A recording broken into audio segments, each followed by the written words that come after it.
Yes, say shalom, shalom, shalom, Israel. Kwam Yasharallah. All praises to the Most High on this Shabbat day. I feel good like a Hebrew supposed to feel good. Oh, yes, because I know the Most High, His kingdom is coming and His judgments are coming in the earth. And yeah, man, you know, but besides all the despair and all the things that's happening, Kwam Yasharallah. Kwam Yasharallah.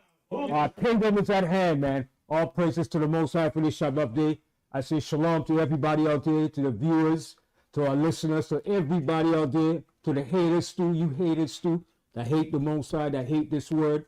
You know what I mean? But thumb up the video, like the video, share the video, man. Don't be a hater, man, because you put in work and energy in this thing here. So I can say all praises to the Most High for giving me this day, the bread of life, the strength to continue to fight this good fight of faith. And yes, and today my subject is Teflon Don. Teflon Don's executive orders and Elon Musk. That's my subject today. We'll start off with Teflon Don. Got to put him in prophecy for judgment. Him and all his enemies and all of our enemies has to be noted in the judgment of prophecies of the Most High. And we see what Teflon Don is doing. Like I told you, not to boast and brag about myself, but I told you when Teflon Don, when he's elected president, I told you about 11 months back that he was going to win the presidency.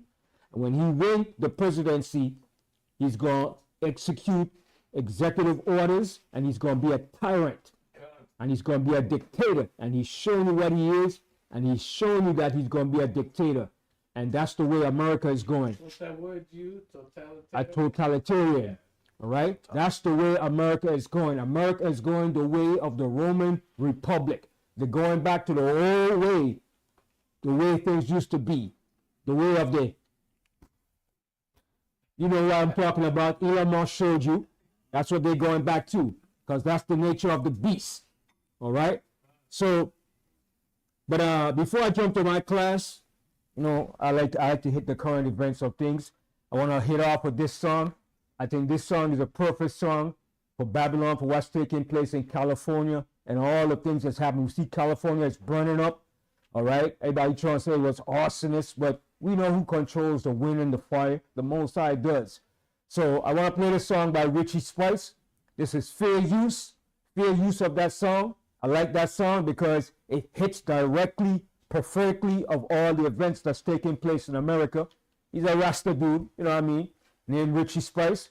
But listen good to the message of the song. Hit it off, Yahweh. Richie Spice, Babylon System. Blazing fire, burning flames. Burn. Yeah. Not pretty in the city. A pure chopper city. It's a sin and a shame. Every time it's just the innocence, I feel the pain. Too much war in the town, whoa. Every day is just a showdown. See them fly a bag of chop, some other youths gone down. Save the day, yes. See the youth suffer out there. See the people cry. See them selling it. It's pure alibi. Babylon system. It's burning down, going up in flames. Yeah, Babylon system. Burning down, it's burning out. Yeah, Babylon system. It's burning down, going up in flames. Yeah, Babylon system. Burning up, it's burning out. Yes. Can I ask a question? Is it right for me to speak the truth? Is it pure chat they said to mislead the youth? Yes. They're playing a mind game with an insane mind. Illiteracy and poverty is a paved road to crime. Take the people out of flood brown areas. Evict the people out of lava areas. We don't want no more destruction, no more war, yeah. Babylon system. Burning down, going up in flames, yeah. Babylon system. Burning down, yeah. Babylon system. Burning down, going up in flames, yeah. Babylon system. burning up, burning out, yeah. Worse than a hurricane, cause it comes and goes. But you're always around to treat us unfair, yes. So you rob the people, brutalize them, yeah. No care and share, No care and share. treat us unfair, oh, yeah. Good thing His Majesty is always there. Yeah, Babylon, I said, you're worse than a nightmare, yeah. Babylon, your system burning down, going up in flames, yeah. Babylon, your system burning down and burning down, yeah. Babylon, your system burning down, going up in flames, yeah. Babylon, your system burning down and burning down, yeah. Babylon, your system burning down, going up in flames, yeah. Babylon, your system burning down and burning down, yeah. Babylon system. Yeah, na na na, yeah.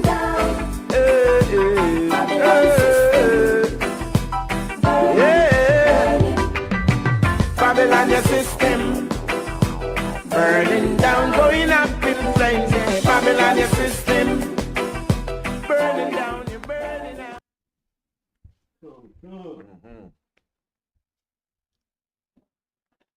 All right, so that's prophecy.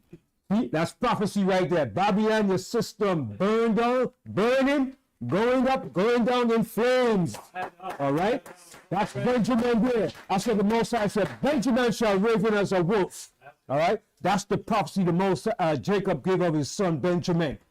Okay, that's the prophecy of the 12 tribes. Benjamin shall raven as a wolf. That's the prophecy there, and he's prophesying the destruction of Babylon's system. And anybody against that, you going down with Babylon's system too. All praises to the Most High for the destruction of Babylon the Great. Okay, and it's going to come for the injustice that they have done to the people of the Most High, for the evil, the wrongdoings. Okay, all the evil that they have done to the people of the Most High, judgment is going to come upon the head of the wicked. Now, I want to read about Teflon Don's executive orders. Okay, because he got more coming too. But he's only lighting the fire under his behind. That's all he's doing. He's lighting that fire for his destruction, just like all the wicked. All right. I want to read off his first executive orders that he had when he came into office. All right. Let me read it. I didn't read it. I took a video of it. I didn't listen to his speech, but notice when he did his speech, you notice Trump, one thing about him though, he's a devil, but he knows how to set up a dynasty surrounding his family members. Notice he brought out his youngest son, Barron. Right. He was in training for all these years. Barron, that young devil, he's the next successor to run his empire and to have all the slaves under his control. It's not Donald or Eric, it's Barron. And he's only 18 years old. And how tall is he? 6'7". He's the next successor for Donald Trump. So he's setting up his empire and his dynasty to rule for the next generation of Edomites to rule. See? And that's the way we should think as a people. To enrich our sons and our daughters, mainly our sons, to teach our sons to be a ruler, to take over, not to be no damn slave to get white women, talking about you loving white women, and you want to play basketball, you want to go to college. To hell with going to college. The days of going to college is over. Start your empire, start your dynasty, start your own business. Become an entrepreneur. You go to college, you come out to do what? To work for Donald Trump's son?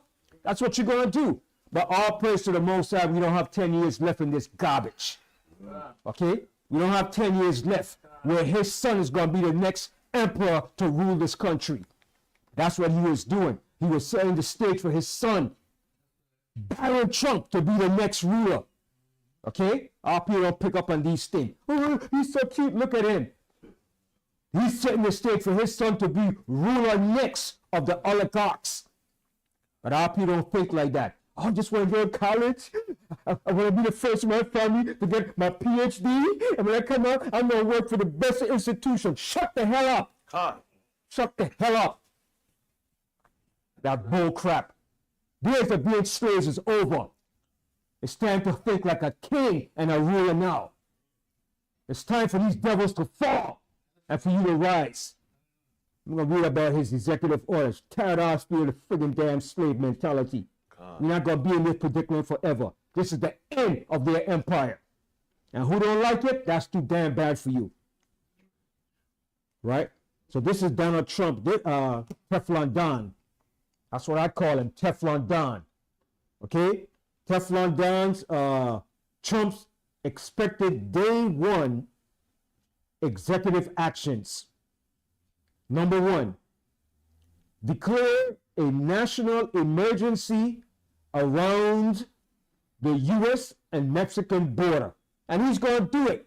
He's going to put the military on the border to control the border, control the immigrants that's coming in, whether they're Mexicans, they're Salvadorians, or whatever the hell they are.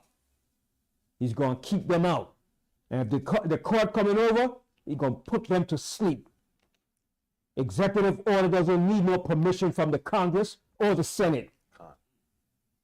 Okay? It says designate Mexican drug cartels as foreign terrorist organizations. That's deep. Okay? Now that could go for anybody too eventually. But he's going to target them. All right? Then he said rescind DEI or gender-related body administration. That's what he did.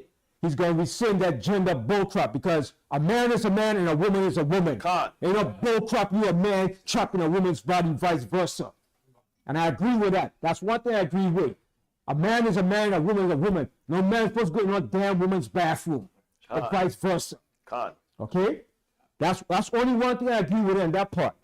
Okay? The next part is, that's what he says. He says, repeal rules on electric vehicles and limits on offshore drilling on federal land. So he's going to drill, baby, drill. Okay, that's what he want to do. Okay, so these President-elect Trump set to take oath of office. And these are his first executive orders. And there's many more to follow when he gets in. Because, like I said, the man is going to be a totalitarian. He's going to be a dictator. And he's going to run this shit like a strict dictator. Okay? The way America was set up to be. America was not set up to be no democracy. That was all a pipe dream to make you believe that lie. That was an experiment to see how democracy was going to work. But all along, it was set up to be a damn totalitarian system ran by the elites. Okay? So now, my first scripture, bring the fire early. We're going to start off with Job.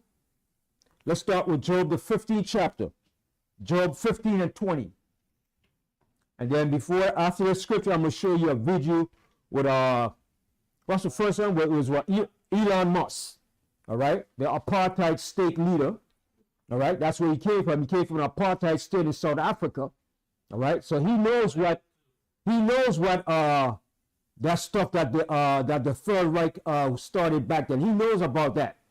Okay, call all of those South African states, Israel, and every state that they were apartheid knows what Hitler was about and what Hitler instituted while he was alive during the Third Reich. All right, so we're going to start off with Job 15, Job the 15th chapter and the 20th verse. The book of Job, chapter 15 and verse 20. The wicked man travaileth with pain all his days. See that? The wicked man travaileth with pain all the days of his life. That's the nature of a wicked man. Okay? He's going to travail with pain all the days of his life. Read that verse again. The book of Job, chapter 15 and verse 20. The wicked man travaileth with pain all his days, and the number of his years is hidden to the oppressor. Continue. Go ahead. Verse 21. A dreadful sound is in his ears. Right. So a dreadful sound is going to come into the ears of the wicked. Okay? A dreadful sound is going to come into their ears. And that dreadful sound will be the sound of destruction. Okay? Let's continue reading on. In prosperity, the destroyer shall come upon him. See? In prosperity, the destroyer shall come upon him. He thinks when he accomplishes all these things, it's going to bring America back to the days of prosperity. He said, this is the dawning of a new era for America. He said, the days of America declining is over. No, it's not, buddy. Who told you that? You put your foot in your mouth for your destruction. Okay? You prophesying your own destruction. You doing like Nebuchadnezzar when he was there talking proudly and boasting and feasting with vessels, gold of vessels. And as he was doing that party and having a good time, the hand of the Most High came up upon the wall and said, mini, mini, mini, tickle, tickle. Your kingdom has been taken from you. Your kingdom is taken from you that same hour when he was about to fill his belly and enjoy the prosperity.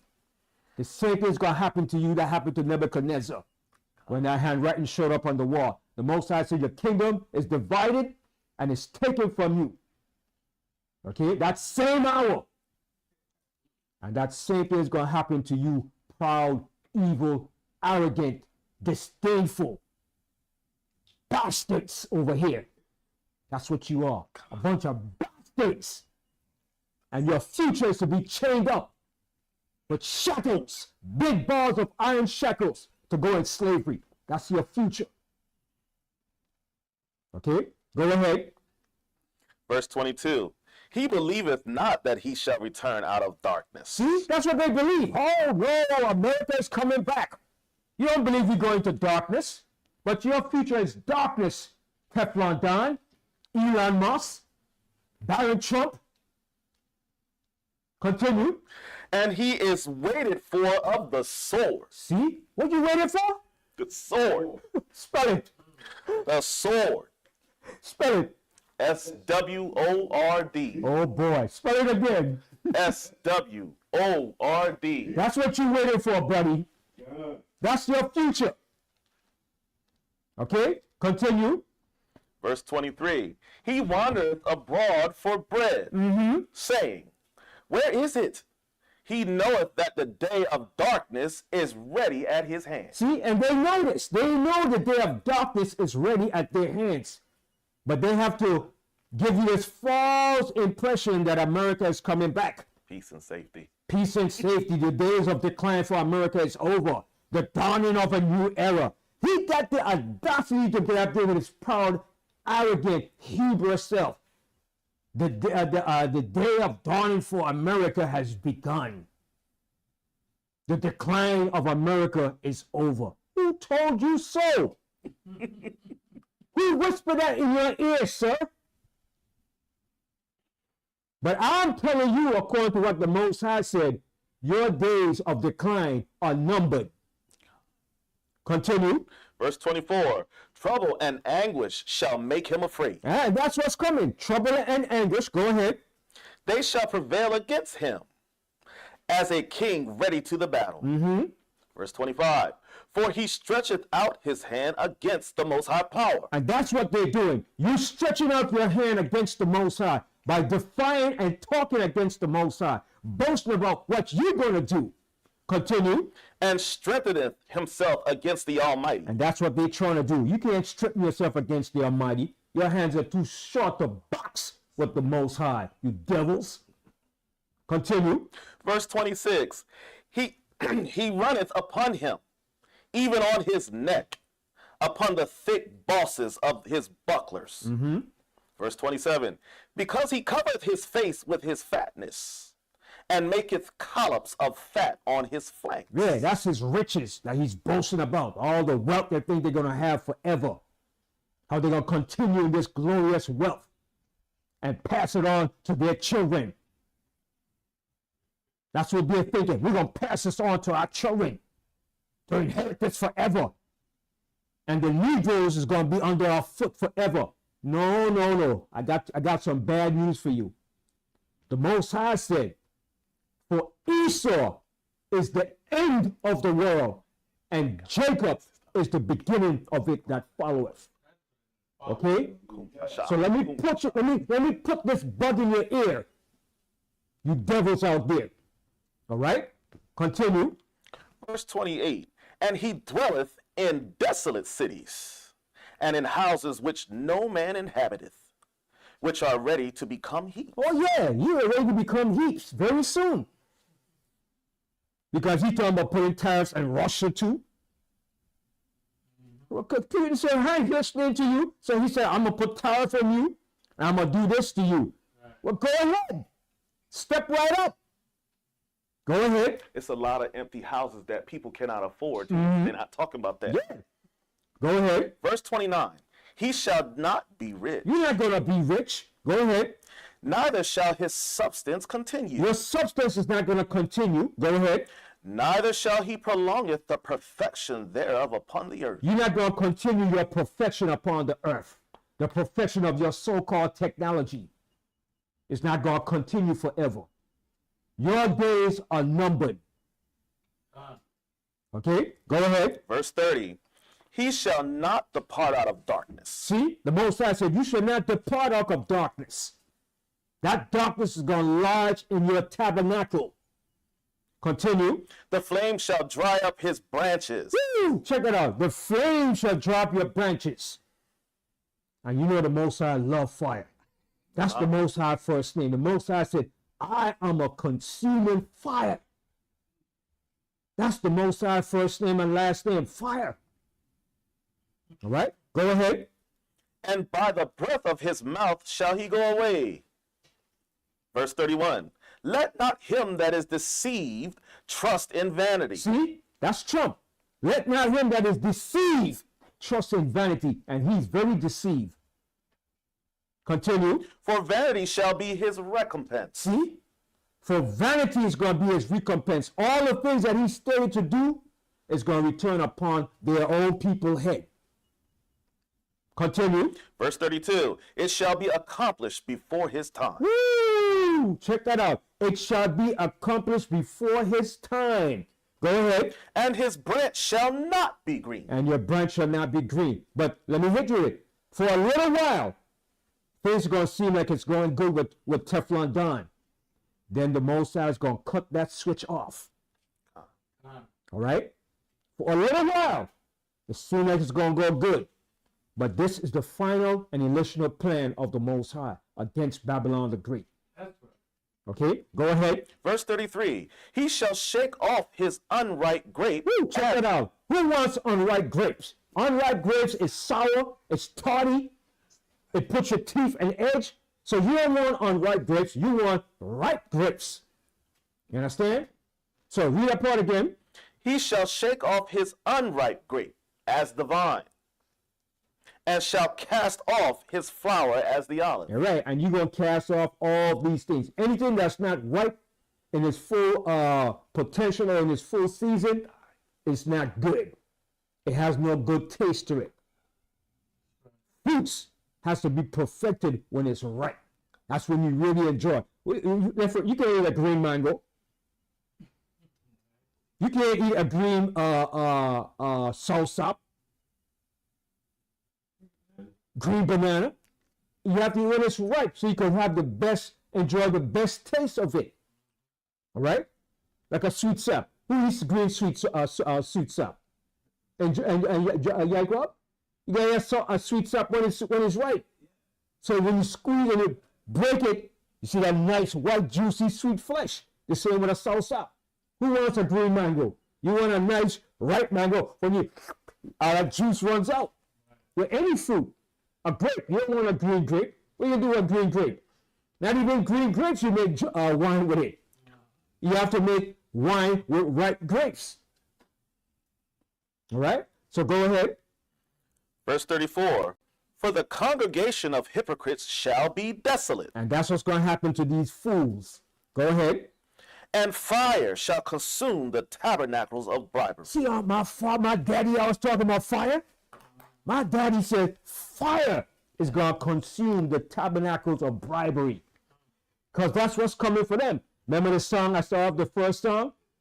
Babylon, burning, going up in flames. Babylon, your system, burning, going up in flames. That's how it's going up, and that's how it's going down in flames. All right? Continue. Verse 35. They conceive mischief and bring forth vanity, and their belly prepareth deceit. And that's all they do, prepare deceit. All right? So we're going to hold you. I got more scriptures. We're going to play that tape. Which one is it? With Elon, right?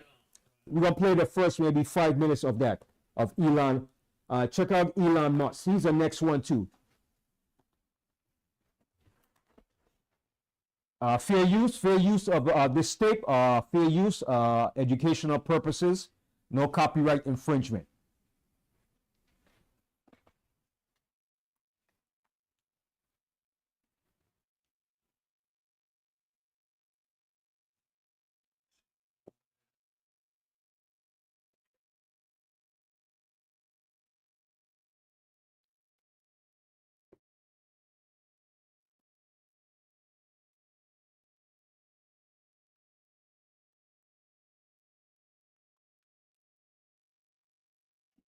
And I just want to say thank you for making it happen. Thank you.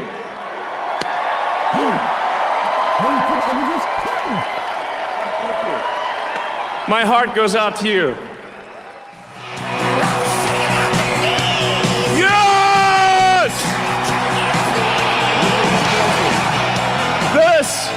This is what victory feels like. Yeah!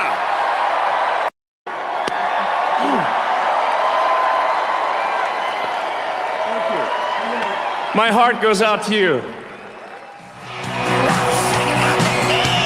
Yes!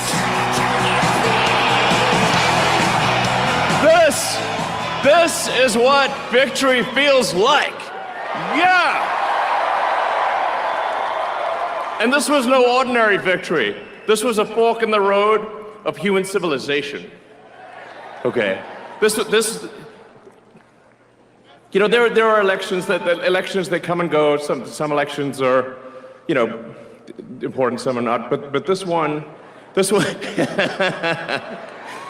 one really mattered.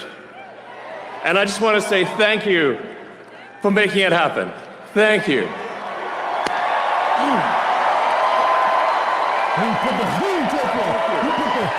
My heart goes out to you. Yeah, right. Oh, sweat.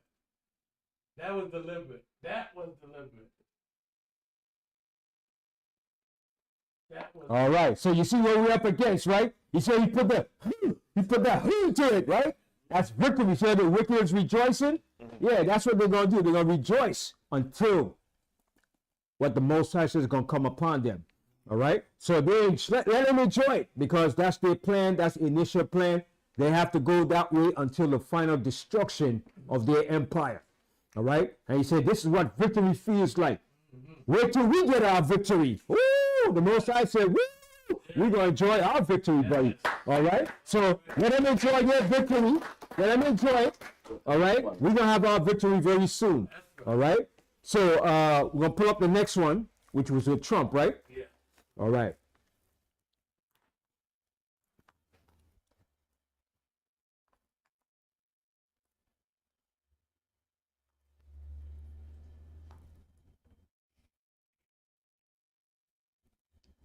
Hello and welcome. We begin with the key development that the world is trying to wrap its head around. It's the US President Donald Trump and his executive orders. Trump did not waste much time and signed a record number of executive orders on his first day of presidency. The over 200 executive orders signed indicate how US policies under him will look. An executive order is a powerful tool used by a US president which does not require congressional approval. Trump has signed a flurry of such orders on a range of... Pause that right there. I want to say something on that. You see, that's what the scripture said. I want to read this scripture here. Let's go to Wisdom of Solomon, the 2nd chapter. We're going to read that whole chapter, but I want to read one particular verse out of that first. I want to show you something. See, these devils understand the power of using the law for their advantage. All right? Wisdom of Solomon, 2nd chapter. All right, Wisdom of Solomon, the second chapter, and Our life is short and tedious. read here. Read the 10 and 11 verse. The book of the Wisdom of Solomon, chapter 2, verse 10.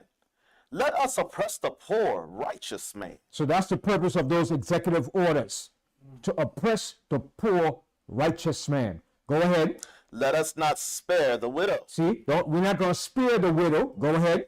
Nor reverence the ancient gray hairs of the age. See, we're not going to reverence the ancient gray hair of the age. We're not going to reverence the elders of these people.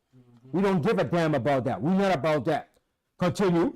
Verse 11. Let our strength be the law of justice. See? So it says, let our strength be the law of justice. Let our strength be the law to oppress and to entangle and to in bondage and to confine the people of the earth. So we use the law as our power, as our justification to do what we want to do. And nobody could stop us because we're using the law to enforce things. Read that verse again. Let our strength be the law of justice. For that which is feeble is found to be nothing worth. And that's us. We're the feeble. They're nothing to be worth. So let's use them and let's put draconian laws against them. And that's what he's imposing, draconian laws. Why? Because it's going back to Revelation, the 13th chapter of America's rulership, how America will become a fascist dictatorship country. Okay, so let's play that tape, all right? And we're going to come back to this whole entire chapter because this chapter is a deep chapter. And Solomon, with the infinite wisdom that the Most High gave him, will show you the nature of the wicked, how the wicked thinks, how he acts, and what he does against righteous people. He's showing you the brute, raw nature of the wicked. This chapter right here. So we're going to finish playing that tape, all right? Go ahead, Yahweh.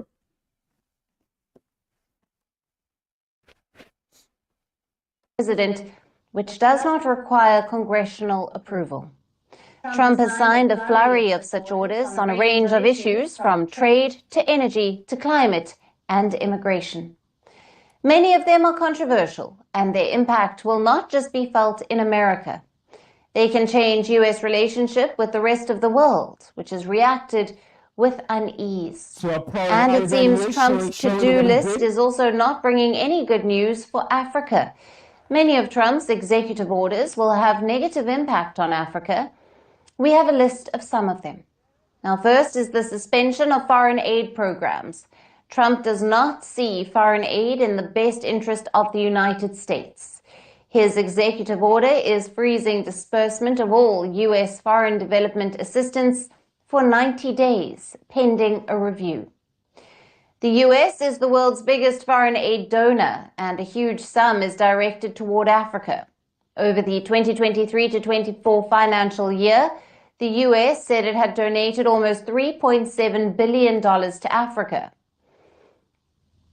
Now, this aid contributes to various nations, international organizations, and to TB and malaria as epidemics, as well as to the United Nations agencies. But now all of it will be impacted. From aid cuts, we move to tariffs. Under his America First trade policy, Trump announced plans to establish an external revenue service. It will be used for collecting tariffs, duties, and other foreign trade-related revenue. A major impact could be on AGOA, which provides African countries with duty-free access to the U.S. markets for specific products. The plan is set to be expiring this year, but now there are doubts if Trump would renew it. Countries like South Africa could be majorly impacted, as its key exports like cars, wines, and grapes could be in the crosshairs. Next is the executive order that can impact Africa. It's America's withdrawal from the Paris Climate Agreement. It wasn't surprising that this was among the list. In his first term as well, Trump signed an order to withdraw from the pact, a move the former President Joe Biden promptly reversed on his first day in office in 2021. The US is the world's second largest greenhouse gas emitter behind only China, and its withdrawal from the climate pact could deal a blow worldwide. Now, speaking of withdrawals, Trump has also signed an executive order for the withdrawal from the World Health Organization. The US is the WHO's top donor and partner. The withdrawal of US funding will negatively impact the organization to identify and respond to emergencies across the world. It could undermine the efforts to bridge global health inequalities and leave African nations at a greater risk. And then comes the declaration of an energy emergency aimed at boosting oil and gas production in the United States. This will impact African oil and gas producing nations like Nigeria and Angola, as cheaper American crude would challenge their market share. Then there are some other orders, like suspending refugee settlement program and ending the birthright citizenship, which could also have a negative impact on Africans. But what could benefit Africa is Trump's quest for mineral dominance. His executive orders also seek to boost domestic mining and minerals processing. American companies eager to ensure reliable access to rare... Pause that. You see what it says? To get mining resources. What is Elon Musk into? The same thing. So they want to create a dynasty for themselves. Okay? Remember he said that tariff money is going to go into his pocket for his sons and for their dynasty to rule. You understand? He's not going to give that money to America. That money is going to separate accounts to set up their dynasty to rule. You understand? These are crooks and criminals, elites. All right? Okay, continue with that. Just hit the space bar.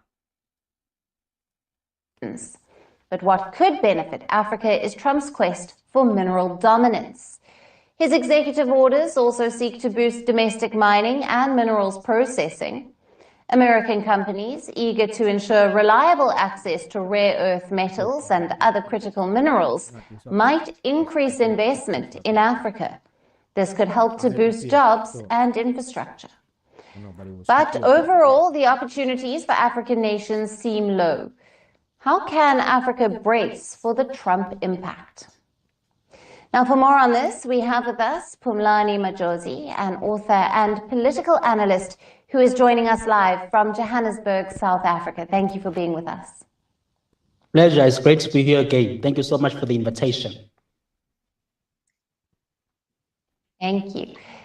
Now, Phumlani, how will the suspension of US foreign assistance programs affect African nations that heavily rely on aid for critical sectors such as healthcare, education, and infrastructure? Are there specific countries or regions that will be disproportionately impacted? Well, no doubt there will be implications of Mr. Trump's actions with respect to that issue. I think this thing, it needs to be thought from a broader perspective, and that is, leaders around the world, many leaders, whether you're talking about in Africa or in other continents, there has been this, way of getting used to American sort of finances or American taxpayers having to pay for many of the global programs. And we are facing the reality now that really nobody should rely on the United States, right? That whether it's in Africa, whether it's in Asia, whether it's in Latin America, in Europe, as nations, we need to get our act together, right? And be able to come together and solve our issues or our problems. And that would include, when it comes to including things like financing, right, of projects, because this idea that we'll forever be relying on countries like the US, because it may be Joe Biden last time it's Donald Trump now. He has a different view. Another president is going to come through and have a different perspective. So things may change. So this poses a challenge for African leaders, for everybody in different nations, to do not rely on the US when it comes to financing of such things, or even from a foreign aid perspective. There has to be reform, there has to be wealth being created. And to answer your question specifically, yes, there will be an impact for sure. But then that impact, it's about how do we sort of what we learn from it as developing nations. How do we, come together to start our own initiatives and not be reliant on U.S. taxpayers' money, or the Yes. the U.S. government, I should say. Right. And with Trump's decision to withdraw the United States from the Paris Climate Agreement and the WHO, what are the potential long-term effects on Africa's efforts to combat climate change and to address public health crises like malaria, HIV and AIDS, and possible future pandemics? Well, when you look at the WHO, the World Health Organization, part of what Mr. Trump has been raising for a while is that WHO is being used by some political powers around the world, specifically in his opinion, China, to advance some political interests. Right? It's being used by China and other nations to advance some political interest. And he also says that they mishandled COVID-19, right? Or COVID, I should say, the pandemic. So that is those are his concerns when it comes to the WHO. And he has been critical of this organization for a long time, because remember, the US is the biggest financial backer of the WHO. About 18% of funding comes from the US, of the WHO funding. So that one involves a bit of politics, geopolitics as well. He's concerned that China is using WHO to advance its interests. And that's how we need to think about it. That's how we need to think as well when it comes to the whole situation. The Paris Agreement is also a very interesting one, because you will remember that Mr. Trump is not really into the green agenda. He's not really into that. He's a man who believes in fossil fuels, right?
Okay, so I send it to you, your phone, your Howard.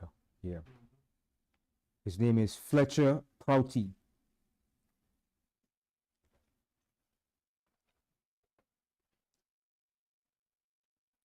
He was in the military for 23 years, and he brought this out. He's exposing the system to be a fraud and a lie. This was all a clever way of the Rockefellers exploiting and robbing people to have control over the oil. You came up. You got it right. You got it. Yeah, I sent it. Yeah, you got it. No, I'm good. You didn't get it yet. Wow.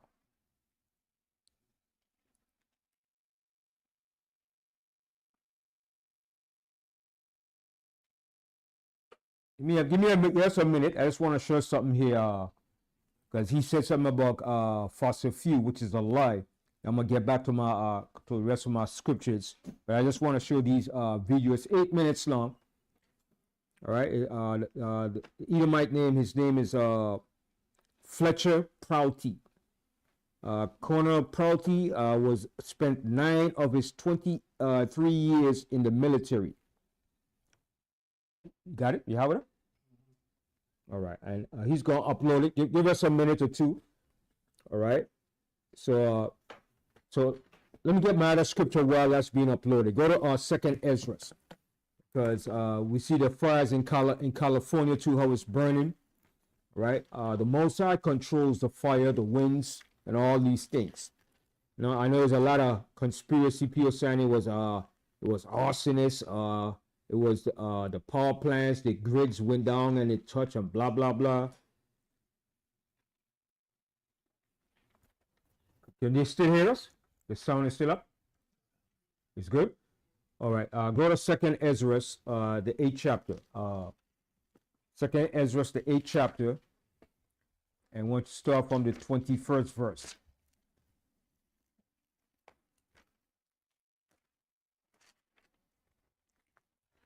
2nd Ezra, the 8th chapter, and start from the 21st verse. The book of 2nd Ezra, chapter 8, and verse 21. Who beholdeth from above things in heaven? I tell you what, start from the 19th verse. The book of 2nd Ezra, chapter 8, and verse 19. Therefore, hear my voice, and understand my words, and I shall speak before thee. So this the Most High was speaking to Ezra. All right, go ahead. This is the beginning of the words of Esdras before he was taken up. Verse 20.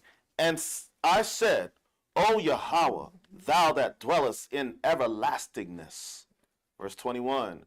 Who beholdest from above things in the heaven and in the air, whose throne is most excellent, and whose glory is incomprehensible, before whom the hosts of angels stand with trembling. See, the angels stand with trembling, waiting for the Most High orders. All right, go ahead. Whose being is like unto the wind and fire. Verse 22.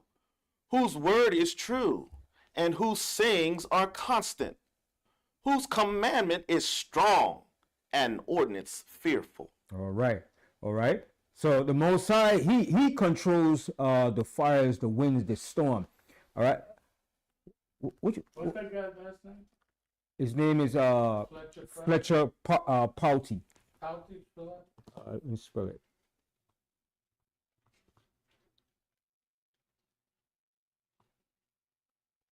Prouty, Prouty.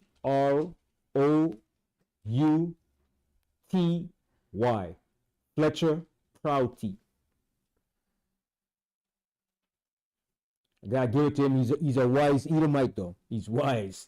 He has wisdom. And he did his research and found out it was all a damn trick and a game.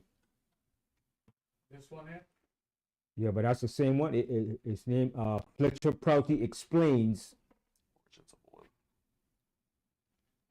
Oh, explains invention. Yeah, right there. Yeah. You got it? So now it's 8 minutes. I want you to listen to this good. All right?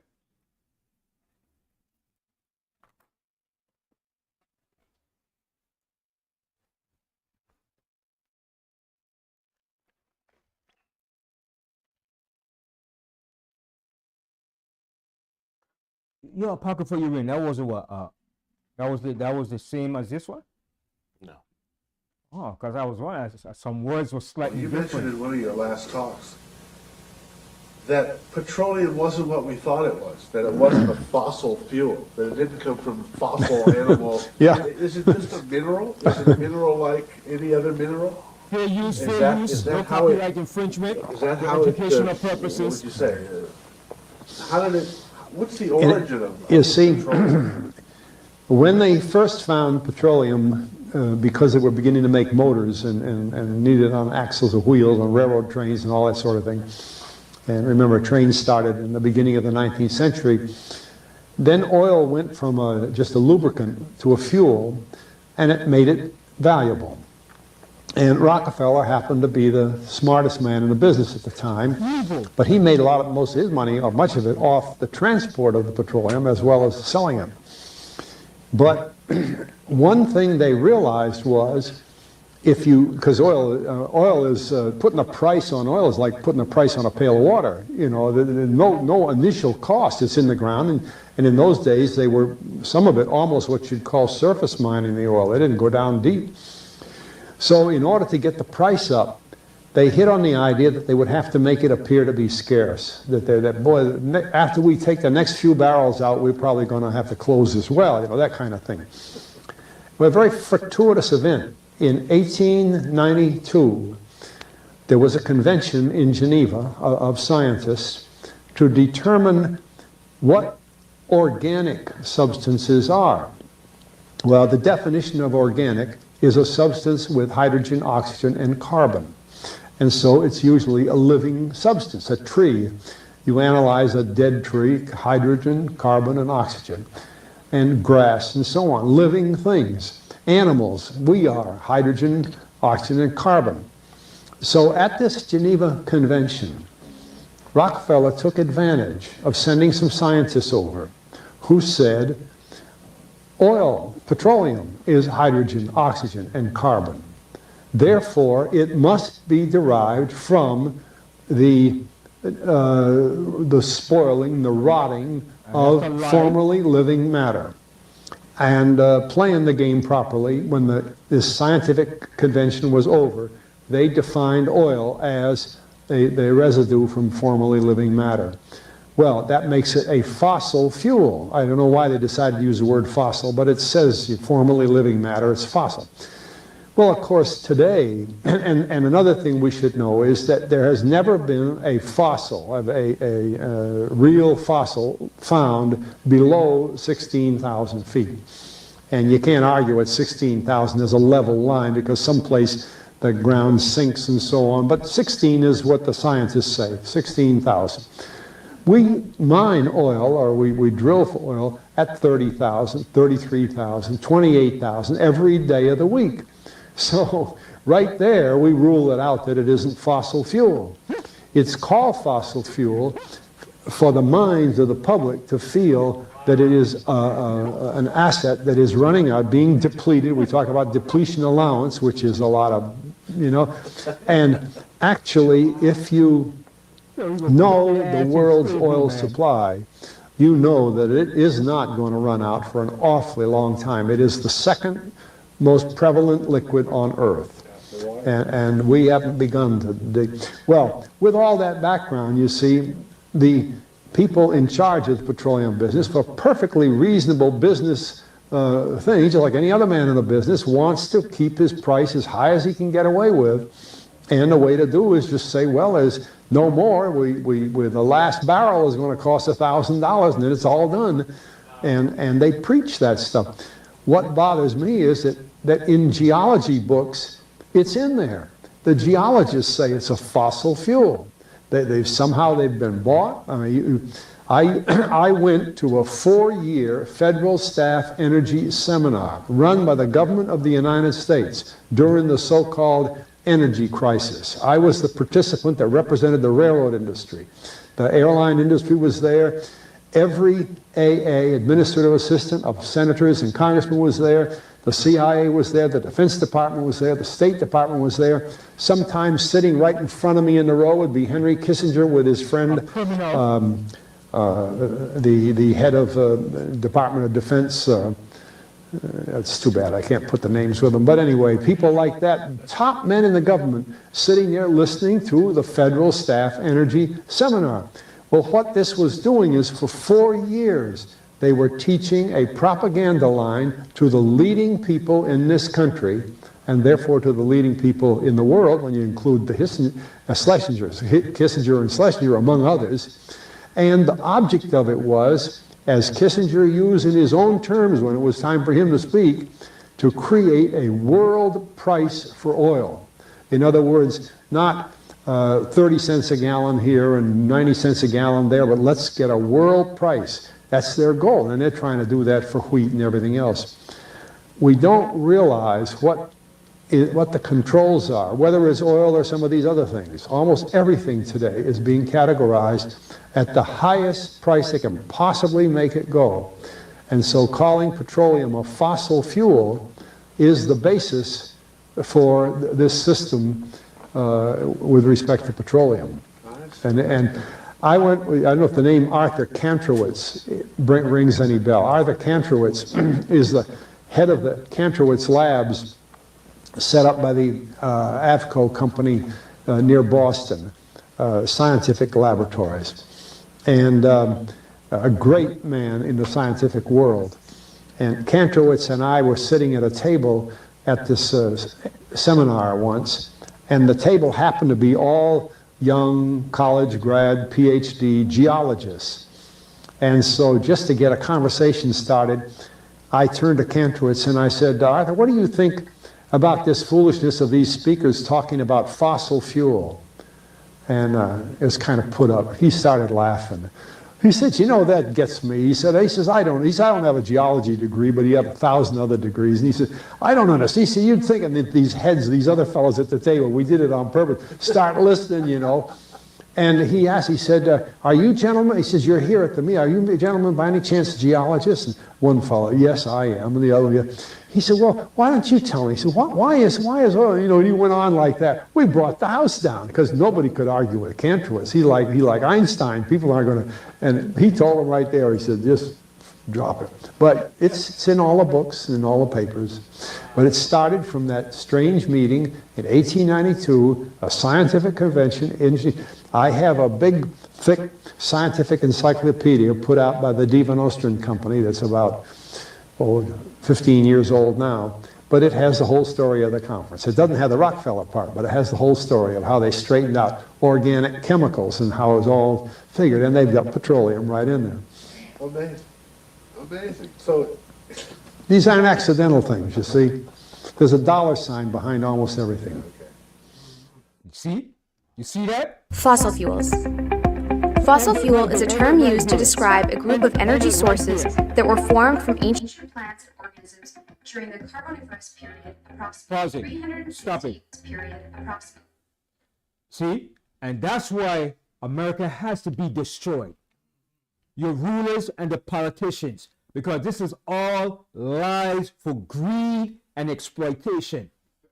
You understand? Deception and lies. And they teach this crap all throughout the great schools, universities, colleges, higher learning institutions, and all your politicians push and promote that. That's why all your damn politicians are a bunch of criminals, crooks, and they need to be put in jail. And that's why the Most High is going to destroy this place. Okay? Ain't nothing righteous about this place. All your leaders are corrupt. Every last one. Every last one of property. I swear to son, you swear the truth. A bunch of liars and devils. Okay? Get me Isaiah 49, 22 and 23. That's why every last one of them going to slavery. And get Isaiah 30, Jeremiah 30 and 60. The Most High said, every one of our enemies, everyone is going to slavery. Every last one of them. Bunch of damn devils. Bunch of crooks. Ain't got nothing to tell me. No politician ain't got nothing to tell me nothing. I don't want to hear about no black politician here. Your black politicians are the worst. They go along with the foolishness too. Con. And Ben, Yes. it's been going since the late 1800s. Over 100 years. Wow. Going almost what? Close to 200 years. With this lie that they've been putting out there, propaganda. And talking about a Rockefeller. Rockefeller is an evil genie. He's an evil bastard. These are the same people that the Most High tells you have control of the resources of the earth. The Most High said he filled their belly with the hid treasures of the earth. What I told you to get? Isaiah 49. Let's get Isaiah 49. Which verse? Start from the 23rd verse. The book of Isaiah, chapter 49, starting at verse 23. And kings shall be thy nursing fathers. See the Most High said? They're going to be, what mean nursing fathers mean, they're not going to be nursing our children. They're going to be bowing down to us, serving us. Okay? Because they ain't going to breastfeed our children, not these devils. They ain't breastfeeding our children. They ain't going to blow cancerous devil titties on feeding our children that garbage. You crazy? They got nutrients from us in slavery when we breastfed their children. So the Most High said they're going to be our nursing fathers. They're going to bow to us. They're going to serve us. Continue. And their queens, thy nursing mothers. They shall bow down to thee with their face toward the earth. That's what they're going to do. Every last one of them. And if they don't do it, that sword is going to be right on their necks. Ain't going to be no mercy in that day. Read that part again. And their queens, thy nursing mothers, they shall bow down to thee with their face toward the earth, and lick up the dust of thy feet. Yeah, they're going to lick that dust up too. And they're going to lick it with pleasure too. They're going to lick it like they enjoy licking up that dust. They better not say, oh no, it's too dirty. They're going to lick it up. Go ahead. And thou shalt know that I, the Most High Power, am Yahweh, for they shall not be ashamed that wait for me. So that's why we got to wait. If we wait, we'll never be ashamed, because this is going to happen. All these devils that's running this earth push that damn life so they could exploit and rob the resources of the earth. And you about fossil fuel, or the oil is going to run out soon, so we have to put a cap on it so they could steal it and put all the money in their pocket and have you believe in that lie. And they teach that crap in the university, fossil fuel. Every politician, oh, fossil fuel. You need to shut their damn mouth. You know, such thing as fossil fuel. You know, fossil could give you all this oil in the earth for all these centuries of years. The Most High made the oil for a lubricant of the earth. Like he told you, the oil was a lubricant till they found out it could be used to generate cars and everything else. They're a bunch of devils. They know what the oil is for. It's the Most High that put the oil in the earth to lubricate the earth, so when the earth shifts and moves, it doesn't, the friction from it doesn't interrupt with the plates of the earth. Bunch of devils. They're going to pay for that, man. Okay? They have exploited this earth and robbed this earth and got us believing the bull crap. And here we go regurgitating this. Oh, fossil fuel is running out. Shut up. You know, such thing as fossil fuel. Yeah, you Howard up. So you stated that there's no fossils under 16,000 feet because they drill for oil at 30,000 feet. Yes, yes. When you go in the ocean, you drill for oil. Is there any fossil down there? You damn devils. You say you got to dig something on 30,000 feet for oil. Ain't no fossil down that deep. When you bury a body, what's the deepest you bury a body in? 6 feet. Bunch of devils, man. Sick and tired of these devils, man. And we have to sit here and listen to this bullcrap and endure the foolishness. I can't wait till the Most High bring his judgment upon these devils. Like I say, anybody that try to have mercy for these devils, you're going to feel the wrath too. You have no damn mercy for these devils. Get me Jeremiah 30 and 16. Bunch of devils. The book of Jeremiah, chapter 30 and verse 16. Therefore, all they that devour thee. Here the Most High said, therefore, all they that devour us, every last one of them, go ahead, shall be devoured. They're going to be devoured. Continue. And all thine adversaries. All our adversaries, every last one of them, secret, public, in hidden chambers, undisclosed, you don't know their names. Every last one of them, go ahead. Every one of them shall go into captivity. They're going to slavery. That's their future. Baron Trump, you too. All the Rockefellers, all the elite rulers, every last one of them going in slavery. Thus saith the Most High. Read it again. And all thine adversaries, every one of them shall go into captivity. Every one of them go into captivity. Go ahead. And they that spoil thee shall be a spoil. Check that out. And that's the words of the Most High. Continue. And all that prey upon thee will I give for a prey. And that's what all that prey upon us, the Most High is going to give them for a prey. Continue.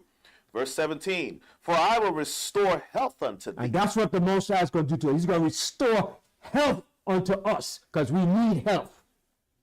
And that's what he's going to restore back to us. Continue. And I, the Most High, will heal thee of thy wounds. And the Most High is going to heal us of all of our wounds that we have suffered as a people. Continue. Saith Yahweh. Saith the Most High Yahweh. Continue. Because they called thee an outcast. And that's what they did. They called us an outcast. Niggas. Look at them. Savages. Welfare queens. Career criminals. Wolf packs. That's what they did. Continue. Saying, this is Zion, whom no man seeketh after. And that's what they said. That's Zion. Look at them. They claim to be God's people. But they're not. We are. And they're going to pay for that too. They're going to pay for that. That's why I'm saying, I'm going to say it again. Anybody trying to speak up and have mercy for these devils, you're going to get the same judgment. Anybody trying to have mercy or say, no, don't say that, don't do that, you're going to get the same judgment. I'm tired of our people trying to uphold these devils. Oh, let's pray for them. Don't say that, brother. Shut your damn mouth. Sit down and be quiet. Make me sick. Continue. Verse 18. Thus saith Yahweh, behold, I, the most high power, will bring again the captivity of Jacob's tents. And that's the future for us. The Most High said, I will bring the captivity of Jacob's tent, because we're still in captivity this present day. That's a future prophecy to be played out. And what Trump doing what he is doing is going to speed up our deliverance out of this place. So Trump, continue doing what you're doing. Don't stop now. The faster you do what you got to do, the faster we will be delivered out of here. And the faster your judgment is coming. All praises to the Most High. There's more to that? Yes, sir. And have mercy on his dwelling places. And the Most High, he's going to have mercy upon our dwelling places. That's what's coming to us. Mercy. Continue. And the city shall be builded upon her own heap. And our city is going to be rebuilt. See why the Most High had you destroy Hamas over there? Because all of that is going to be rebuilt. You devils going to rebuild that. You're going to work in those fields to rebuild it. Okay? Netanyahu and all your cabinet, Trump, all of you are going to rebuild our homeland. Okay? The Most High says it's going to be continual employment for you devils. There's never going to be no unemployment for you devils.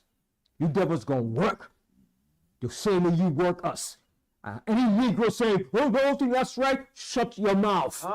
Shut your damn mouth. Shut your foolish mouth, Negro. Continue. And the palace shall remain after the manner thereof. That's right.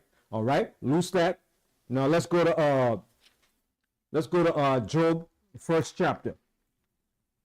Sick and tired of Negroes trying to justify and uphold these devils. Oh no, bro, that's not right. I don't think. Shut up. You don't know the nature of these devils. You don't know what they're doing behind closed door in secret. You don't know what the hell they're doing every day to destroy us. What they put in your food, in your so-called medicines. Okay? Negroes don't have an idea what's going on. Don't have an inkling how this country is ran, the policies, what's behind this country, the entities that's running this country. You have no inkling. So you just need to shut your mouth, sit down, learn, and be quiet. Because you interfere with the Most High program, you're going to get your own. Okay? Let's go to Job, the book of Job. Yes. The Edomite just told him. He just told him. 1992, these things been plotting. And he knows. Been plotting. Been doing this. And he knows. Right. I have to give it to him. He's a wise Edomite. And he found that it was a game. It's all a game they're playing the people, man. Bamboozling the people. And guess what? That's why the civil war is coming in this country. Their own people is going to rise up against it, a revolt against this government. Their own people. because they're going to see enough is enough and we're tired of BS. And the more Trump put that pen to use, the more his own people, liberals, Democrats, is going to rise up against this system. And they're going to go to war because they're infringing upon the rights of their own people, what they claim supposed to have rights according to their constitution. And once you start to infringe upon people's rights and take away their rights, their basic rights, you're in danger for open civil war and warfare in your country. And you can't stop that. Okay? Nobody wants to have their rights to be encroached and taken away of and be used and relegated to a slave. You crazy? Only our people. Just kick me my ass, Mr. White Man. I don't care. Just kick me harder. What you say, Master? Yes, sir.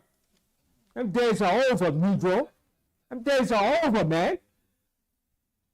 Yeah. Even white people can't stand it. They're tired of it. Even white people crying, oh, taxes, I can't pay for it. I have to pay $5 to fix my front brakes. I can only fix the front, not the back. I got to pay my insurance on my car. What the hell? Everybody's complaining. And when people start to complain, action goes into effect. Because you can't squeeze a people to get blood out of them. Squeezing that damn stone to get blood. And then you want to give to the rich? Give all the wealth and privilege and power to the rich and tax the poor more and more. Shoot, give me a break, man. The Roman Empire did that. They did that. That's what they did. And that's why they fell, because the people got tired of it. That's right. That's the same is going to happen here. When these white people can't enjoy the luxury that they once had, and they see Trump is doing it, and all that money is going to Trump and his people, they're going to say, hell no, God damn it, get my AR. Get my AR. Get my AR. I'm semi-automatic. I'm tired. Yes. Can I give you a precept of what you just said? The book of Exodus chapter 11, verse 6. And there shall be a great cry throughout all the land of Egypt. Yeah, that cry is going to come. It's going to come from our people, and it's going to come from their own people too. Because the Most High said, in our affliction, we're going to seek him early. The Most High want to hear our people cry out. That's right. Go ahead. Such as there was none like it, nor shall there be like it anymore. That's right. They're going to cry out. Okay? People's going to cry out eventually. You wait. The squeeze ain't really come yet. But it's coming. Okay? That pipe, that flow of wealth is going to be tightened up. When that pipe is dry, you turn it. You got to put WD-40 in it. That's coming very soon. Okay? That flow of liquidity is going to be cut off very soon. Okay? Even the rich is going to feel it. The middle class is going to feel it too. Okay? You see all these fires in California? People losing their insurance. They're going to feel it too. Because Trump and this ain't going to give them a lick or nothing. They ain't going to get no insurance money. Because the insurance company is backed by who? The ruling elites. And they're going to say, well, it was an act of God. And nothing they could do. And that's BS, because you've been paying your insurance for all those years for your property. And now you're going to tell people they can't get no insurance? So you see what that guy did, Miyagi, in New York? He went up there and he put a cap on that guy. A lot more of that's going to start happening. A lot more CEOs going to lose their life. Yes. Understand that insurance doesn't cover the home; it just covers the property, the land. That's the BS bullcrap they're telling people, so they don't have to pay out the money. But while they was getting your money all the time, it wasn't no problem. Right. But now it's time to pay out that money. Well, they come with all sorts of justification, all kind of clauses, all type of scenarios. Well, you see, in the contract, it states that if the fire caught this part of the house, that's BS, man. Pay my money for my friggin' insurance, man. Okay? People paying their insurance money. You don't want to hear that bull crap. Yeah. Some people are like $500 for friggin' insurance, and you gonna tell people that doesn't cover the insurance, it doesn't cover that part. It's the same thing when you got insurance for your job, and you go to the doctor, we don't cover that insurance. So what the frig you got insurance for? What the hell I'm paying a co-pay for? I'm about to pick my insurance. I don't want that damn thing because they need a damn thing. Just taking my friggin' insurance money every month. But yet when you go, well, we don't take that insurance. What do you mean you don't take that insurance? So what the hell I got insurance for? What am I paying insurance for? What the hell am I paying a co-pay for? It's all a game. It's all to rob the people, man, and to have you uptight. Keep you stressed. That's why I said burn it down. My son in the beginning, burn. Babylon, the system is burning, going up in flames. Burn it down. All right? What did you get? Job? Yes, sir.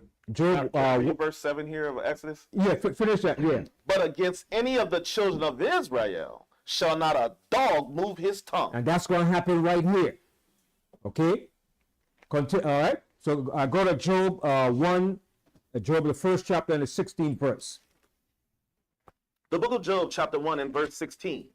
While he was yet speaking, there came also another and said, the fire of the Most High Power is fallen from heaven. So now Job was a righteous man, but the fire of the Most High came from heaven and consumed everything that Job had, just like in California. The Most High brought that fire, whether it's by the white man's technology or whatever you want to say. It was done by the Most High, because who controlled the wind? You gonna tell me the white man controls the wind too? They said the winds were like 100 miles per hour. Hurricane winds. The Most High controlled the winds and the fire and the storm and the tempest. Don't give up to no white man, even though he got the technology. The Most High gave him the technology for his own destruction, to speed up his destruction. Continue. And hath burned up the sheep and the servants and consumed them. Mm-hmm. And the servant, and I only am escaped alone to tell thee. So he was the only one escaped, only one left escaped to tell what happened when he saw the fire from the Most High came down from heaven and consumed all those things. Continue. Verse 17. While he was yet speaking, there came also another and said, the Chaldeans made out 3 bands and fell upon the camels and had carried them away, yea, and slain the servants with the edge of the sword. And I only am escaped alone to tell thee. All right. So this is what happened to Job. Okay?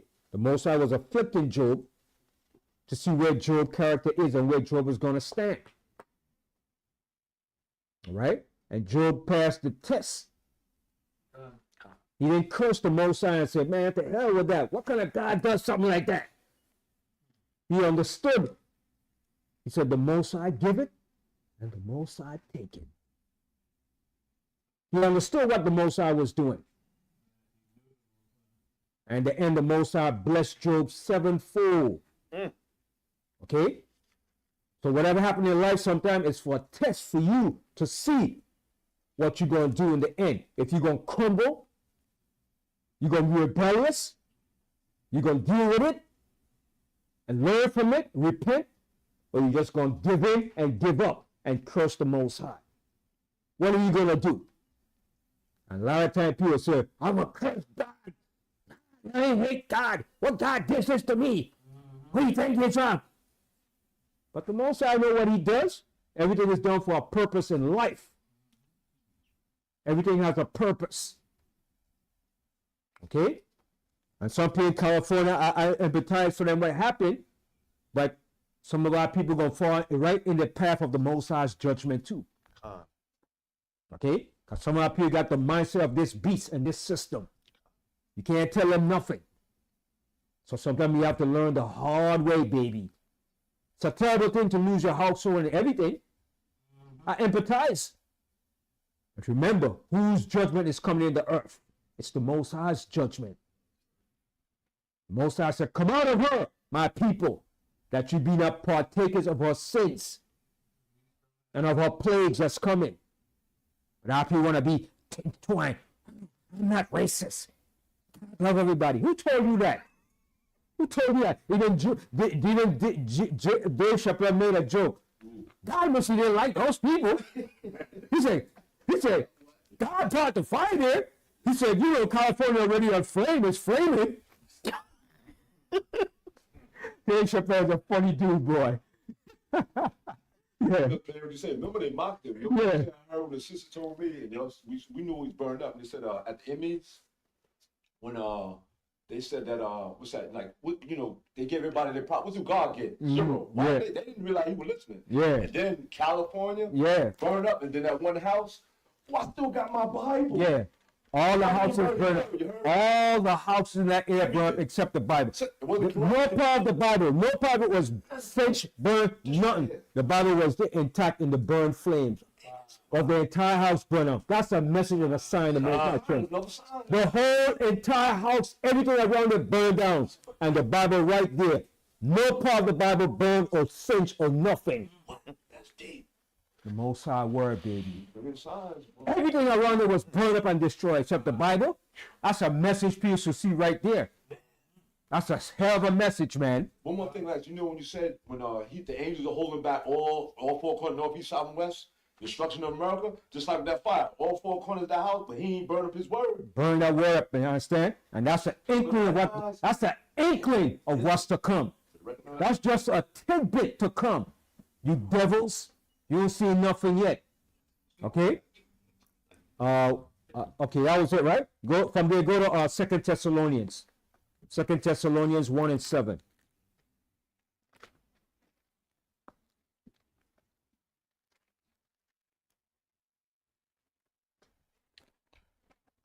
The book of 2 Thessalonians, chapter 1. You ready? Yeah. The book of Thessalonians, chapter 1 and verse 7. And to you who are troubled, to us that are troubled, rest with us. Rest with us. Those of our people that are troubled, that went through what happened in California, rest. The Most High has something in store for you. Okay? Don't just look at the physical. Go beyond the physical. All right? Because that was just the house. You still have your life. You understand? But the Most High has something great in store for a lot of our people, man. And he's trying to show us, don't just trust in your material wealth. Because that's what people do. Trusting in material wealth. I don't give a damn about nothing here. Let it go up in flames. Because we ain't taking that in the Most High kingdom. We're not taking no raggedy garbage here into the Most High's kingdom. Yes, we got to use the material things. But don't put your toe, die hard, trust. I just turn. No. Most High said, use this world, but not abusing it. Okay? Use it for what it is for. But some people put all their trust in it. It's, I trust my material thing. My car. Some people put more value in the car than they would do with the children. All right? Go ahead. When the Hamashiach, Yahushua, shall be revealed from heaven with his mighty angels. Verse 8. In flaming fire. See that? In flaming fire. That's the Most High character. Flaming fire. All right? Go ahead. Taking vengeance on them that know not the Most High power. All right. All praises to the Most High. That's it right there. All right? Go to Deuteronomy, the 4th chapter. Deuteronomy 4:24. Did you want me to finish reading that out? Yeah, finish it. There's more to it, right? And that obey not the gospel of our Hamashiach Yahweh. And that obey not the gospel of Hamashiach Yahweh. Okay? So we have to obey the gospel. Okay? A lot of people think these words is just joke, a plaything. Don't believe that. That wrote 1,000 years ago. But you're going to find out these words is going to be the one that's going to condemn you in the end. Right? Most High said, every idle word that man shall speak, he shall be held accountable in the day of judgment. A lot of people don't know what they're talking about. They just talk out of their mouth, running their mouth because of the emotions and because they have the liberty. Oh, it's my mouth. Who will tell me what to say? All right, go ahead. Remember, every dog has his day, you know. Every dog has his day. It's just a matter of time when it comes to you. All right? Go to Deuteronomy 4:24.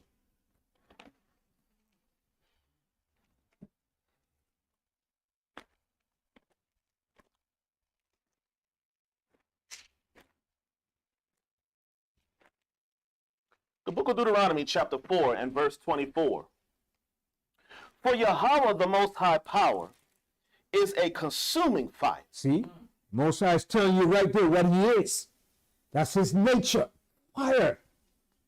A consuming fire. All right? Go ahead. Even a jealous power. Even a jealous power. All right? Go ahead. Verse 25.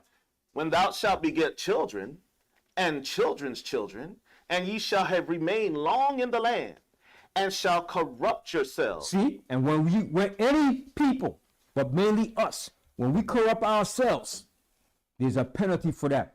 Just like these devils here have corrupted themselves, and they figure they will continue on forever. No, you're not. For every corruption that they have done in this country, they're going to pay for it. Like the guy told you, he said everything that they do is all because it's a dollar sign behind and in front of them. It's all about money, profit, greed, corruption. Fossil fuel. A damn lie, man. And even my ignorance is a fossil. I used to wonder, how the hell could freaking fossil give you all that oil? Ain't no way fossil could give you all this oil for all these hundreds of years. You know how long they've been drilling and taking oil off the earth? Hundreds of years, man. And not just one time, just to run New York City alone. Takes billions and billions of gallons of oil. All the different gas stations here in New York City, man. And you would tell me a fossil did that? Boy, that's some devil, that's some propaganda bullcrap, man. And people still believe that thing, man. Right. Go ahead. And make a graven image, or the likeness of anything, and shall do evil in the sight of Yahweh, the Most High thy power, to provoke him to anger. See? And that's what we did. We provoked the Most High to anger. Just like these devils here are provoking the Most High to anger. But they think, oh, we're doing the right thing. We're going to make America great again. We're going to make Israel great again. And the dawning of America is the beginning. America will not be in decline no more. You arrogant bastard. Who made you believe that? America is not in decline no more. America is in decline as I speak. You dirty bastard. Continue. Verse 26. I call heaven and earth to witness against you this day, that ye shall soon utterly perish from off the land whereunto ye go over Jordan to possess. And that's what the Most High told us once we corrupt ourselves. He said, you corrupt yourself, you're going to utterly perish off the land. Okay, and look at us. And anybody that corrupts themselves is going to happen to you too. And this country is corrupt. So how could it continue with the same foolishness and expect that good is going to come to it? Are you crazy? That's an insane mind. Continue. Ye shall not prolong your days upon it, but shall utterly be destroyed. And that's what's going to happen to America. They're going to be utterly destroyed, just like us. When we corrupted ourselves, we were utterly destroyed. Continue. Verse 27. And Yahweh shall scatter you among the nations. Which he did, and we are scattered today. That's right. Continue. And ye shall be left few in number among the heathen, whether Yahweh shall lead you. Verse 28. And there ye shall serve gods, the work of men's hands. And are we doing that? We're doing that today, boy. In full effect, every Sunday. Every Sunday we run in that whole house, that's what we're doing. That's what it is, the whole house. Right? Continue. Wood and stone, which neither see, nor hear, nor eat, nor smell. Mm-hmm. Verse 29. But if from thence thou shalt seek Yahweh the Most High thy power. See? And that's what the Most High is saying now. After you went through all these things in life, if you will seek the Most High now, seek the Most High. All right, go ahead. Thou shalt find him, if thou seek him with all thy heart and with all thy soul. Verse 30. When thou art in tribulation. And that's where we're in tribulation now. Continue. And all these things are come upon thee, even in the latter days. Even in the latter days, when Teflon Don is signing his executive orders. Okay, go ahead. If thou turn to Yahweh, thy most high power, and shall be obedient unto his voice. Mm-hmm. Verse 31. For Yahweh, thy most high power, is a merciful power. Mm-hmm. He will not forsake. And he ain't gonna forsake us. He will not forsake us. Continue. Neither destroy thee, nor forget the covenant of thy fathers, which he sware unto them. That's the big deal there. It's that covenant that the Most High made with our fathers. The Most High made a covenant with our fathers, and he's not gonna forget that covenant he made with our fathers, Abraham, Isaac, and Jacob. Okay? Continue. Verse 32. For ask now the days that are past. All right, lose that. Go to from there, go to Isaiah 29 and 6. We're gonna close out this class in a few. Isaiah 29 and 6.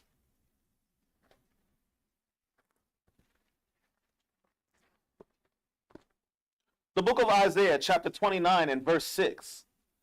Thou shalt be visited of Yahweh of hosts with thunder. With thunders, go ahead. And with earthquake. With earthquakes, go ahead. And great noise. And great noise, go ahead. With storm and tempest. With storm and tempest, hurricane, tornadoes, forest fires, go ahead.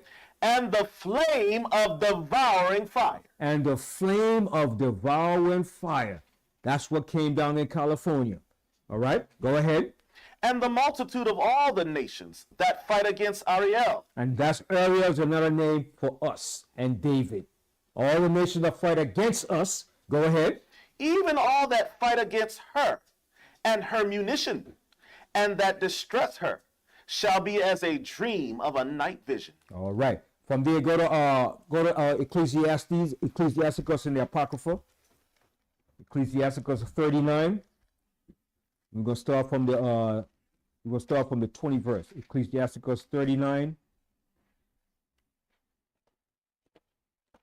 The book of Ecclesiasticus, chapter 39, the book of Sirach. Yes. Verse 20. He seeth from everlasting to everlasting, and there is nothing wonderful before him. Verse 21. A man need not to say, what is this? Wherefore is that? For he hath made all things for their uses. See, the Most High made all things for our uses. Okay, but not to abuse it. Okay, go ahead. Verse 22. His blessing covered the dry land as a river, and watered it as a flood. Verse 23. As he hath turned the waters into saltness, so shall the heathen inherit his wrath. Yeah, the heathen is going to inherit the Most High wrath. Okay, they're going to inherit it. They're going to put it on. Okay, go ahead. Verse 24.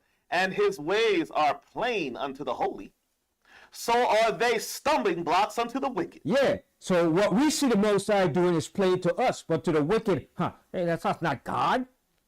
That's just a freak of nature. No, we understand it's the Most High judgment. It's plain to us.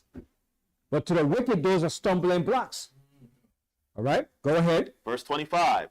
For the good are good things created from the beginning. So evil things for sinners. And that's what sinners going to get. Evil things in the end.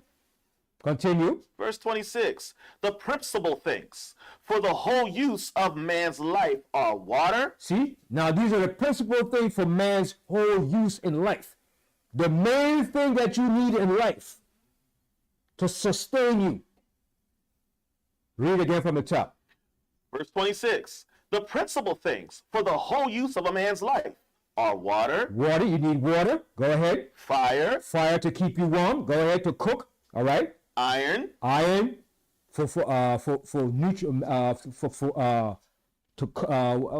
weapons or whatever. Not so much to kill, but to utilize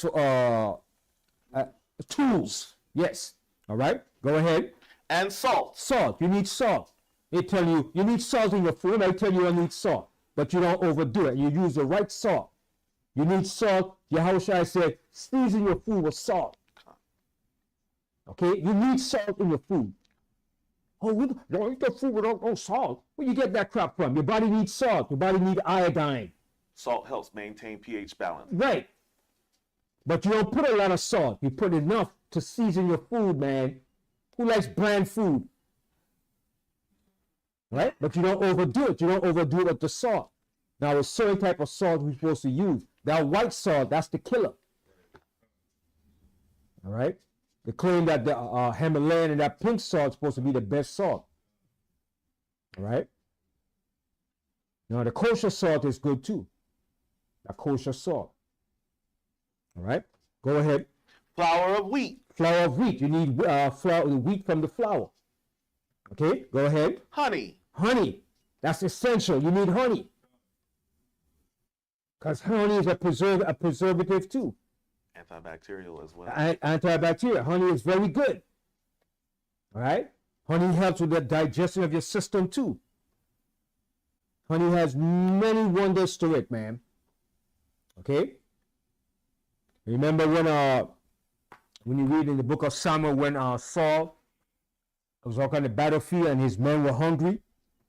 I think they were fasting or something. I think somebody told him, he said, look, there was a cave over there. He said, go get the stick and in there and get the honey from the stick. And the men ate the honey and they were enlightened. They became alive. They were energized. The honey gave them energy and life because they didn't eat in a couple of days. So when they ate that honey, all right. But the scripture do say, eat honey, my son, but eat sufficient for thee. Because you eat too much, you'll get sick. All right. But honey is what you call a superfood. A superfood, yeah. It gives you energy too. It was the diet of John the Baptist as well. Yeah.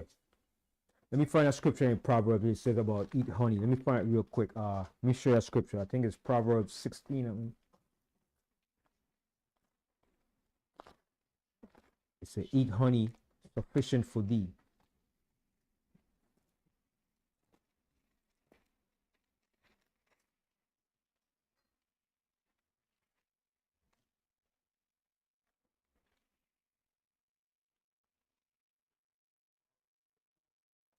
Yeah.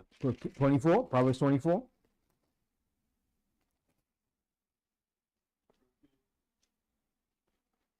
The book of Proverbs, chapter 24 and verse 13. Mm-hmm. My son, eat thou honey. You see it? My son, eat thou honey. Eat the honey, man. All right, go ahead. Because it is good. Because it is good. As Solomon tells you it's good, it's good. Because he knows. All right, go ahead. And the honeycomb. And the honeycomb. The honeycomb from that bee, that stuff is good. Okay, that's the best part of the honey. Okay, go ahead. Which is sweet to thy taste. Which is sweet to thy taste. All right, but there's another one too that says eat sufficient. There's another one too in Proverbs. Let me see if I can find a precept for that too.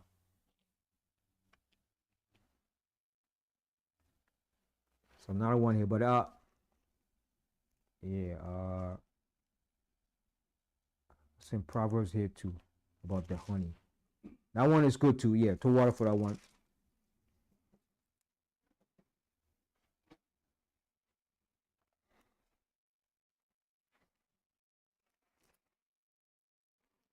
Yeah, if I find it, I'll come back to it. Huh? 25 and 15? 25, 16? The book of Proverbs, chapter 25 and verse 16. Hast thou found honey? Eat so much as is sufficient for thee. That's it, right. Mm-hmm. Go ahead. Lest thou be filled therewith and vomit it. You see that? Read again. The book of Proverbs chapter 25 and verse 16. Hast thou found honey?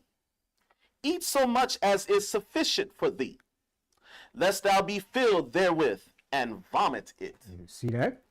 All right. So everything has its purpose and its use and a balance to it, not abusing it. All right? Because even bears like honey, but they don't overdo it neither. All right? Okay. Okay. So let's go back to the Apocrypha. Yes.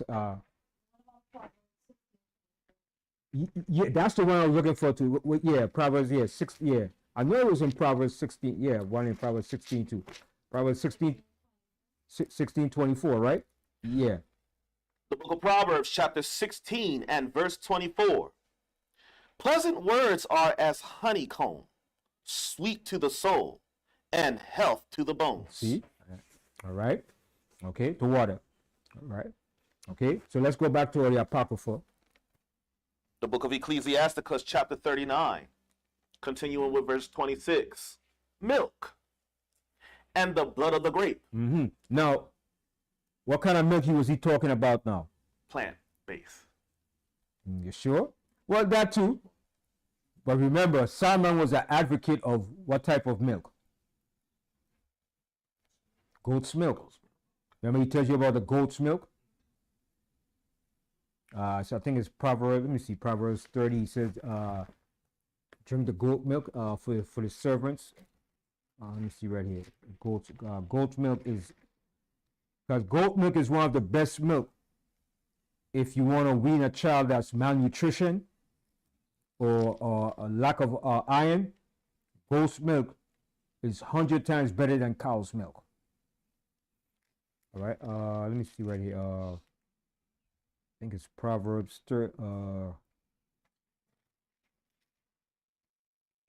feed thee with goat's milk. In Proverbs.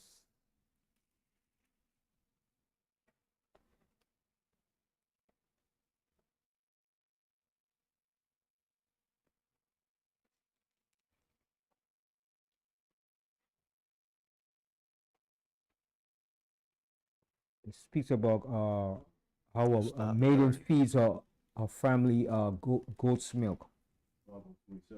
Proverbs 27. I think that might be it. Let me see. The book of Proverbs chapter 27 and verse 27. And thou shalt have goat's milk, enough for thy food. That's what he said. And thou shalt have goat's milk, enough for thy food. But now, is he telling you to drink it all the time? All the time? No. Only for certain situations. Because remember, animals milk is for animal, not so much for us. But the goat milk has its purpose. You understand? The consistency of it is better for a child that's malnutrition. All right? That's weak. You feed them for maybe for a couple of days and you'll see the results of that goat's milk compared to the cow's milk. All right? So read that verse again. The book of Proverbs chapter 27 and verse 27. And thou shalt have goat's milk, enough for thy food, for the food of thy household, and for the maintenance of thy maidens. See? So why would Solomon say that? Do you think Solomon didn't notice? This is his wisdom that the Most High gave him. So you might go, vegetarian advocate, no! Come on, can't drink the cow with goat milk. But why was he saying this here? You understand? A lot of people might get a friend like, no man, no, I'm a vegetarian, I can't drink the animal milk. But if your behind is on the point of famine, lack of iron, or starving, you're going to drink that damn goat's milk. You understand? The Most High made those things for a reason, a purpose. Okay? All right, so let's go back to, so he's showing you the things that's needed, that's necessity for man's life. All right, so let's go back to Apocrypha 39. Continuing with the book of Sirach, chapter 39 and verse 26. And the blood of the grape. And the blood of the grapes, so wine. Okay, the blood of the grapes is good because wine is beneficial for your heart, oxygen running through your system. All right. Go ahead. And oil. And oil. What type of oil? Olive oil. Olive oil. All right. Go ahead. And clothing. You need clothing. All right. Continue. Verse 27. All these things are for good to the godly. So to the sinners they are turned into evil. Mm-hmm. Verse 28. There be spirits that are created for vengeance. See? They are spirits that the Most High made for vengeance, to get vengeance. Okay? Go ahead. Which in their fury lay on sore strokes. Lay on sore strokes, Salakia. Mm-hmm. In the time of destruction, they pour out their force and appease the wrath of him that made them. Mm-hmm. Fire and hail and famine. These are all part of the Most High's vengeance, the elements that he uses for vengeance. Fire, hail, famine, death. Go ahead. And death. All these were created for vengeance. See? All of these things were created for vengeance. Go ahead. Verse 30. Teeth of wild beasts. Yeah, wild beasts. Wild beasts. All right, go ahead. And scorpions. And scorpions. Go ahead. Serpents. Serpents. A serpent was created for vengeance too. All right, go ahead. And the sword punishing the wicked to destruction. Punishing the wicked to destruction. Go ahead. Verse 31. They shall rejoice in his commandment. And they rejoice in his commandment when this is done. Go ahead. And they shall be ready upon the earth. And it's going to be ready upon earth. Go ahead. When need is, and when their time is come, they shall not transgress his word. Mm-hmm. Verse 32. Therefore, from the beginning, I was resolved and thought upon these things, and have left them in writing. Mm-hmm. Verse 33. All the works of Yahweh are good, Mm-hmm. and he, the Most High Power, will give every needful thing in due season. See? And the Most High will give every needful thing in due season. Right? Go ahead. Verse 34. So that man cannot say, this is worse than that. For in time they shall all be well approved. Mm-hmm. Verse 35. And therefore praise ye Yahweh with the whole heart and mouth, and bless the name of Yahweh. All right. Okay. From there, go to Deuteronomy 32 and 35. Deuteronomy 32, 35.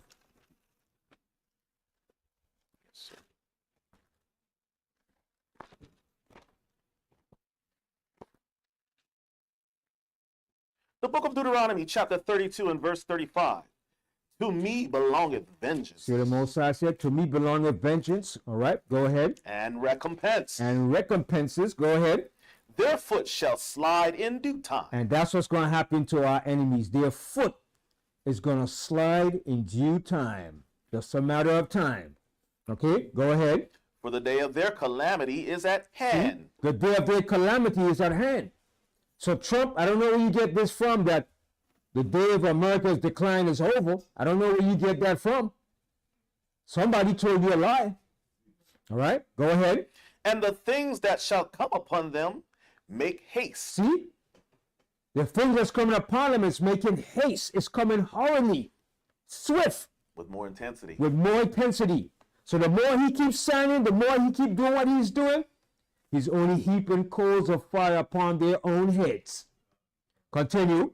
Verse 36. For Yahweh shall judge his people and repent himself for his servants when he seeth that their power is gone. And he see that we have no power. So he has to stand up and fight for us now. That's the only resolve left. All right, go ahead. And there is none shut up or left. Mm-hmm. Verse 37. And he shall say, where are their gods? Their rock in whom they trusted. Mm-hmm. Verse 38. Which did eat the fat of their sacrifices and drank the wine of their drink offerings. Let them rise up and help you and be your protection. Mm-hmm. Verse 39. See now that I, the Most High, even I, am He, and there is no God with me. There's no other power with the Most High. All right, go ahead. I, the Most High power, kill. The Most High said, I kill. Go ahead. And I make alive. And I make alive. Go ahead. I wound and I heal. neither is there any that can deliver out of my hand. And nobody's going to deliver out of the Most High's hand when it's time for that judgment. Continue. Verse 40. For I lift up my hand to heaven and say, I live forever. Verse 41.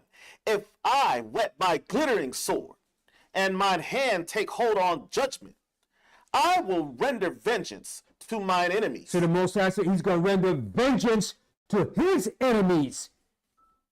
So the Most High has enemies. And if the Most High have enemies, I have enemies too. And if the Most High hates his enemies, I hate the Most High's enemies. I'm not going to say, well, that's up to God. No, the Most High said he hates his enemies, and I hate the Most High enemies too. I'm like my father. I love what he loves and hate what he hates. Somebody going to tell me nothing different. Well, you can't hate what my father hates. That's right.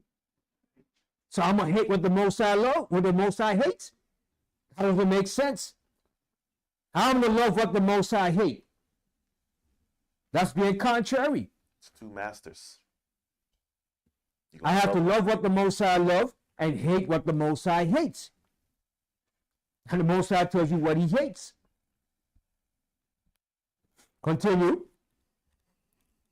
And I will reward them that hate me. You see that? So there's people that hate the Most High too. And there's some people amongst our people too that hate the Most High. So I don't want to be next to you when that lightning bolt fall, man. I want to be far from you when that lightning bolt fall, man. Okay? All right, go ahead. Verse 42. I will make mine arrows drunk with blood, and my sword shall devour flesh, and that with the blood of the slain and of the captives, from the beginning of revenges upon the enemy. Woo! They haven't seen nothing yet. The beginning of revenges upon the enemy. They haven't seen nothing yet, man. Continue. Verse 43. Rejoice, O ye nations, with his people, for he, the Most High, will avenge the blood of his servants. See, the Most High going to avenge the blood of his servants. Go ahead. And will render vengeance to his adversaries. And will render vengeance to his adversaries. Go ahead. And will be merciful unto his land and to his people. Verse 44. And Moses came and spake all the words of this song in the ears of the people, he and Hoshea the son of Nun. All right. So with that, one more scripture we're here to close up. Go to Zephaniah 3 and 8. Zephaniah 3 and 8. The book of Zephaniah, chapter 3 and verse 8. Therefore, wait ye upon me, saith Yahweh. See, that's what the Most High said. Wait ye upon the Most High. Go ahead. Until the day that I rise up to the prey. To the day that he rises up to the prey. The prey represents the nations. Okay? Mainly the so-called white man. He's the prey that the Most High is going to rise up to. Go ahead. For my determination is to gather the nations, that I may assemble the kingdoms, to pour upon them mine indignation, even all my fierce anger. For all the earth shall be devoured with the fire of my jealousy. See? With the Most High's jealousy. Yehuda, I want to send you one more thing. I'm going to send it to you. And this with this guy, Vivek Ramaswamy. They booted his behind out.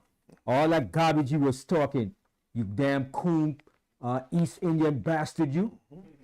That's what you get for talking trash against us. Now they're booting his behind out. Let me send it to you now, Yehuda. And he's still not satisfied. Now he's trying to run for governor of Ohio. Dummy.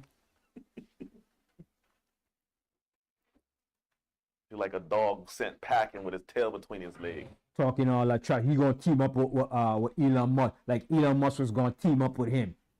Elon Musk said, man, you please. You too dark. Khan. You too dark. You're not white enough. Khan. Elon Musk said, you're not done with me and my buddy with my salute gestures. You're not done with that. You're not for my Aryan race. What's the name? Robert Swami? Yeah, I'm gonna send it to you. Vivek, Vivek V-I-V-E-K. Rams. Huh? Yeah, Vivek Ramaswamy. Whatever the hell he is. That's his last name? Yeah, I'm gonna send it to you. Yeah. V-I-V-E-K. There you go, the second one.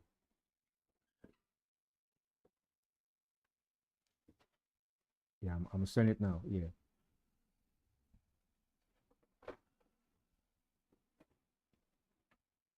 Departs Trump's government.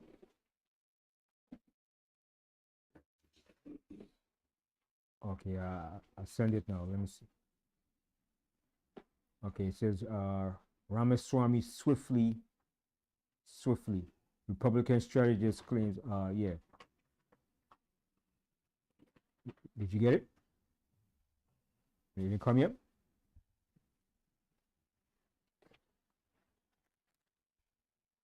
Oh, for some reason it takes long to send, boy. I don't know why. The internet put in my phone too. We paying so much for that internet, man. That's Everybody's internet is slowing down. Nope. nope. That's part of the trickery and robbery too. They're trying to create a famine of information. You got it on your phone? Yeah, yeah. Can I get you a preset, Yeah. Elder? Yeah, that's yeah. He swiftly booted. Yeah. Yeah. Go ahead, precept. Yeah. The book of Matthew, chapter 6 and verse 24. No man can serve two masters, for either he will hate one and love the other. You were saying about you can't love what the Most High hates and hate what the Most High loves. You can't do that.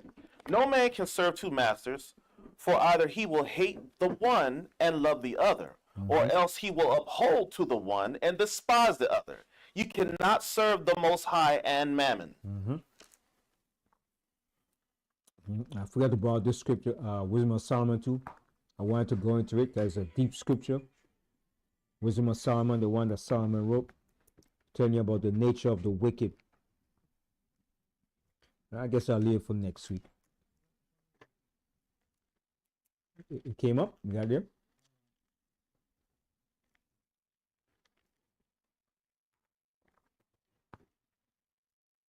Vivek. Thought Elon Musk was gonna put him on board. And then even the white woman told him, she said, yeah. She told him right in front of his face there, she said, yeah, your policy and everything sound good. He said, yeah, but I won't vote for you because you're not white. She told him right there in front of his face. A white woman.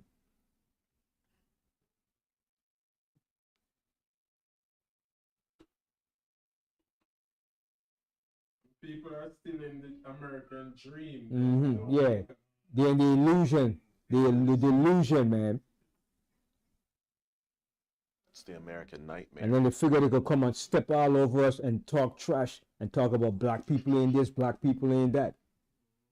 But Trump was like promoting his Bitcoin, Mm-hmm. and it crashed. Yeah. A lot of people lost millions of They lost it, yeah? Yep. But you know the rich ain't lose none. The regular people probably lost from it too. Bunch of criminals, man. All of them a bunch of criminals, man. That was all employed to get money from the middle class into the hands of the rich. And that's what they do, because a lot of middle class now, like they're starting to feel it now. They're gonna see what it is to live from paycheck to paycheck now, man. You know. But to me, ain't no such thing as middle class. You're either rich or you're poor, man. Either you have it or you don't. The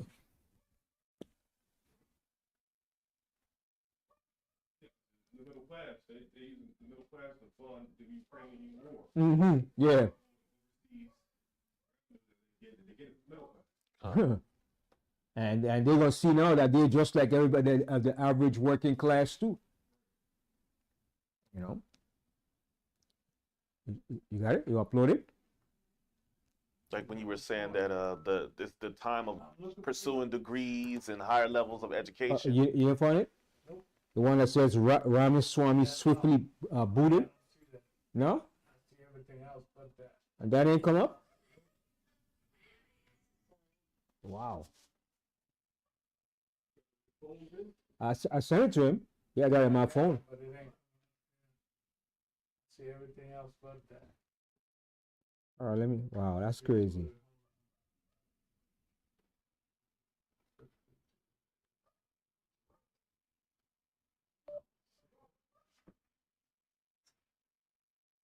There was even a man on YouTube talking about there's a lot of people who have college degrees who are going to go clean. They just want to have a Winter job. has arrived in There's Gaza. no work for Nights are them. cold, and thousands of children have nothing to protect them from the harsh winter.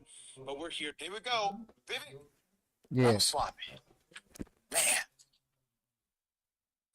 You gotta love his hair. No longer a part of the administration. I'm laughing because, I mean, already, man. All right. Put him up full mass. Let me give you the background.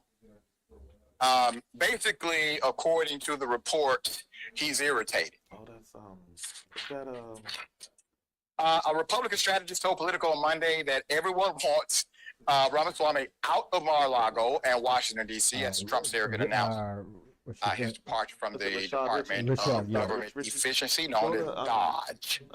It was announced on Monday that Ramaswamy will be leaving his position as co-head of the Dodge Advisory Commission and reportedly seeking to run as governor of Ramaswamy Ohio. swiftly booted from Trump's. It was my honor to help support the creation of Dodge.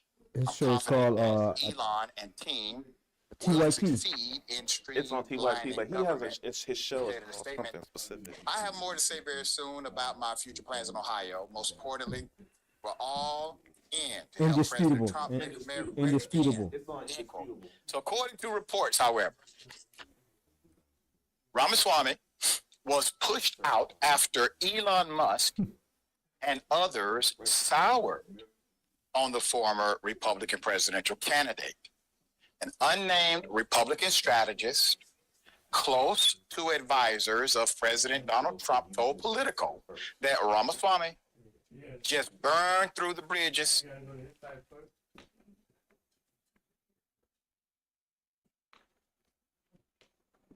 And he finally burned Elon. End quote. Everyone wants him out of Mar-a-Lago. Now, I don't know who everyone is. Out of D.C., the strategist claimed. Another person told Politico that while, quote, they wanted him out before he received backlash for backing foreign H-1B visa workers and claiming that American culture venerated mediocrity, they kicked him to the curb when that came out. They didn't kick Trump to the curb.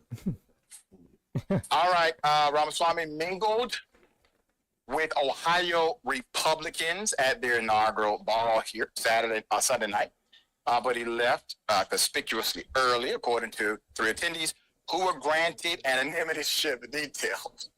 So it sounds like they're all in witness protection or something of the private event. His appearance struck these Republicans as unusually perfunctory for someone to launch a campaign for governor. Quote, he can't bother to spend more than 45 minutes with 1,400 of the most influential Republicans in Ohio, a GOP leader said in a statement, is next level arrogance. What? Ramaswamy, I really do hope that you're understanding what's happening to you. You leave an event early, and the Republicans call you next level arrogant. Trump can skip an event, and that will not be said about him. Trump can leave a busload of people that he took from one city to the next. The bus leaves them there. They have no way to get home. He don't give a damn. He doesn't even say anything about it. No one says a word. But you, sir, you know what I think happened, Ramaswamy? I think you thought you could actually push an agenda. You got it? I believe that there's a portion of you, not the majority of you, but a small bit of you. Here we go. You actually believe in a couple of things. All right. So here it is. Here's the video. Yeah. Vivek Ramaswamy, Coon.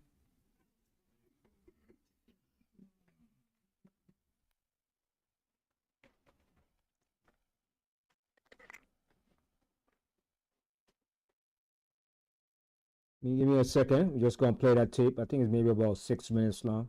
Ramaswamy, man, you got to love his hair. No longer a part of the administration. I'm laughing because, I mean, already, man. All right, put him up full mask. Let me give you the background. Basically, according to the reports, he's irritated. A Republican strategist told Politico on Monday that everyone wants Ramaswamy out of Mar-a-Lago and Washington, D.C., as the Trump surrogate announced his departure from the Department of Government Efficiency, known as DOGE. It was announced on Monday that Ramaswamy will be leaving his position as co-head of the DOGE Advisory Commission and reportedly seeking to run as governor of Ohio instead. Quote, "It was my honor to help support the creation of DOGE. I'm confident that Elon and team will succeed in streamlining government," he said in a statement. "I have more to say very soon about my future plans in Ohio. Most importantly, we're all in to help President Trump make America great again," end quote. So according to reports, however, Ramaswamy was pushed out after Elon Musk and others soured on the former Republican presidential candidate. An unnamed Republican strategist close to advisors of President Donald Trump told Politico that Ramaswamy just burned through the bridges and he finally burned Elon. End quote. Everyone wants him out of Mar-a-Lago. Now, I don't know who everyone is. Out of D.C., the strategist claimed. Another person told Politico that while, quote, they wanted him out before he received backlash for backing foreign H-1B visa workers and claiming that American culture venerated mediocrity, they kicked him to the curb when that came out. They didn't kick Trump to the curb. All right, Ramaswamy mingled with Ohio Republicans at their inaugural ball here Sunday night, but he left conspicuously early, according to 3 attendees who were granted anonymity to share the details. So it's like they're all in witness protection or something of the private event. His appearance struck these Republicans as unusually perfunctory for someone to launch a campaign for governor. Quote, "He can't bother to spend more than 45 minutes with 1,400 of the most influential Republicans in Ohio," a GOP leader said in a statement, "is next level arrogance." What? Ramaswamy, I really do hope that you're understanding what's happening to you.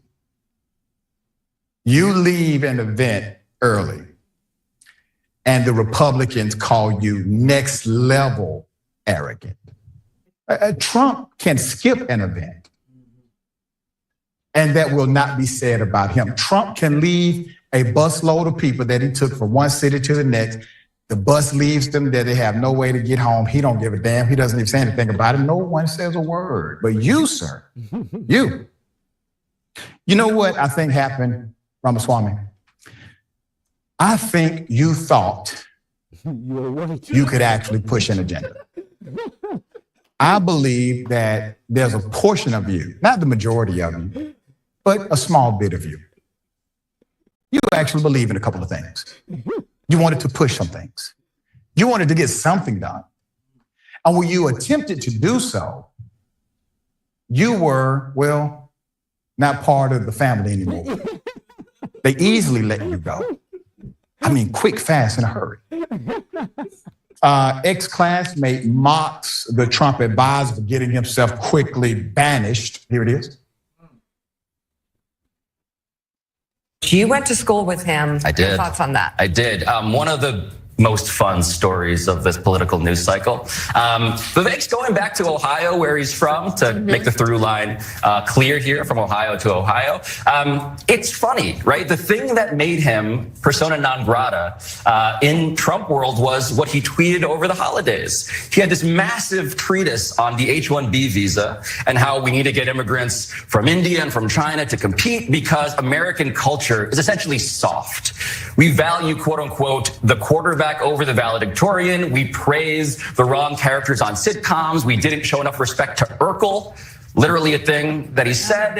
And what it revealed was, I think, a deep disdain for the base that Donald Trump had cultivated. And it revealed this fracturing for the first time in public, really, the fracturing between the Silicon Valley part of this strange coalition and the nativist base. Yeah. Now, how does this work? Because it's interesting. Donald Trump has to keep rich people happy, but he has to keep white folk who are either middle class or poor voting for him. How does he pull it off? How do you get that done politically? You start talking about how immigrants are your enemy. You start talking about how the LGBTQ community, they're taking over, they're your enemy. You start talking about how everyone else is your enemy, and all of a sudden, no longer are you paying attention to your own interests. So now you have a group of individuals, an entire demographic of human beings who are voting against their self-interest because they're being taught to hate. They're being indoctrinated toward bigotry. Tehran, thoughts?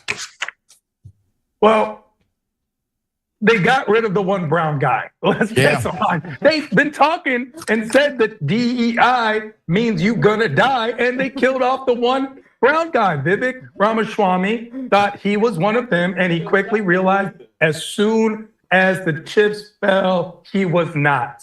Sorry, Ramaswamy. I can't wait for his tell-all because that's the guy who's gonna crack. And I want to know how they just found out he was annoying. Did you not watch any of his debates? Did you not hear any of his comments? But his H-1B visa, I think people need to understand what an H-1B visa is. It's not just a visa to bring people in from China and India. It's a visa to bring in the most talented, most intellectual people from China and India. It's part of the brain drain, which America has greatly and vastly benefited from. But not only that, but in Ramaswamy's case, what they're thinking is we bring these talented, extremely intelligent, technically knowledgeable individuals from other countries here, and we start paying them less in this country. And that's what they wanted to use it for. So the H-1B visa has greatly actually improved America. If you go through the list of foreign-born tech CEOs, you will run out of room because a lot of them came from this H-1B visa. And that was the one good point he made, and they got rid of him for that. Yeah, they did.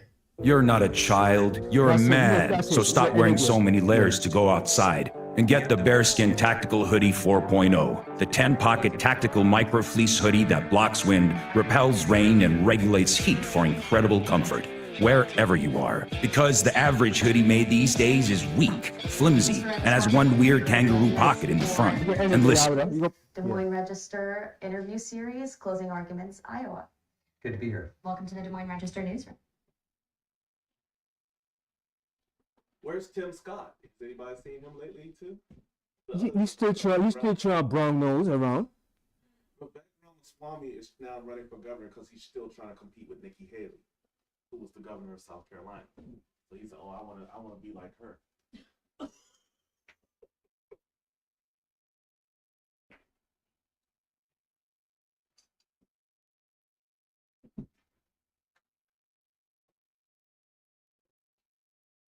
But the sound was keep going in and out? No, before, but I see some people saying the sound was coming. One time, yeah. Yeah, we're still live now. All right, so the sound I think cut off for a minute. All right, so we're gonna end here with that. The spectacle of the Third Reich, the fascist regime. All right, And so I say all praises to the Most High. We'll end this Shabbat class. And and may the Most High continue to bring his wrath and his judgment, and he have mercy upon the children of Israel, and that he hasten our deliverance out of this place, and that may he continue to bless us and heal us from our illnesses, sicknesses, that he strengthen us, give us the love, the unity, the strength to persevere in this wicked kingdom, and that we rise to the top. I say, Kwam Yasharallah, and all praises to the Most High. Shalom.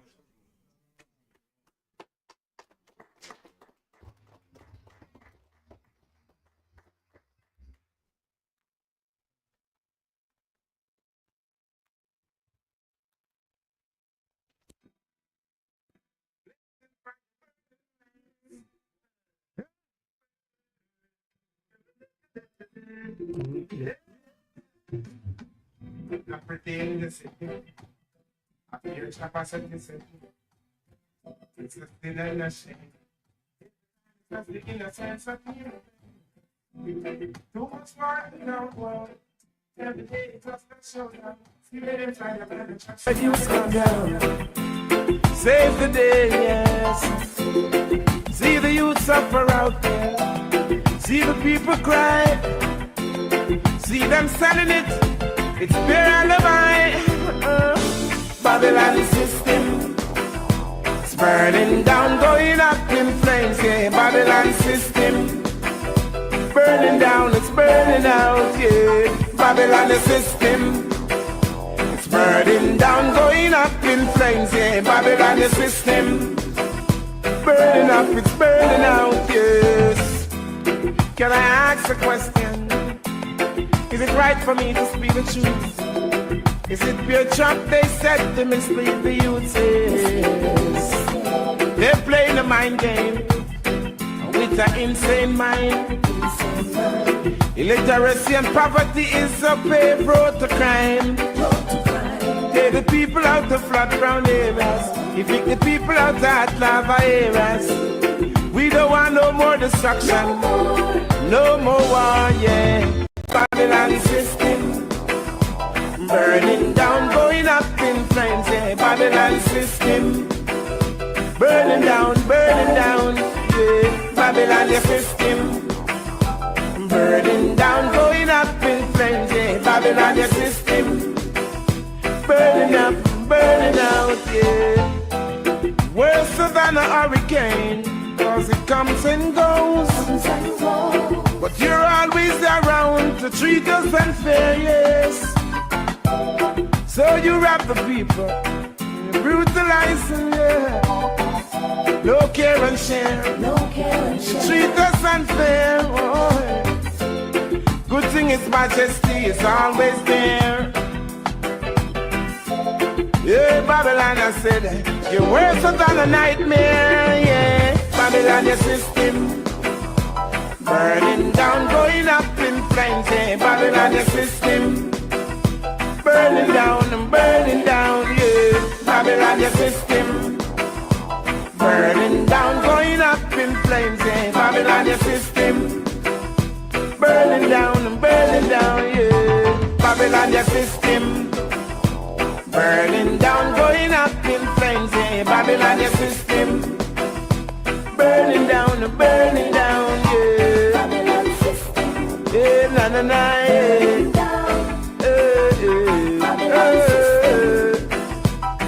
Yeah. Babylon, your system, burning down, going up in flames, yeah. Babylon, your system, burning down.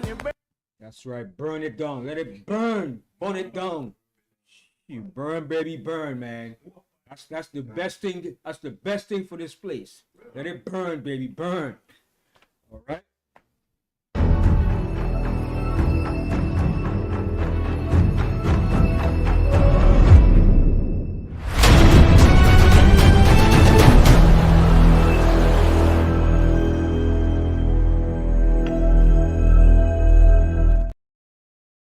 Somebody else forgot the glasses here last week.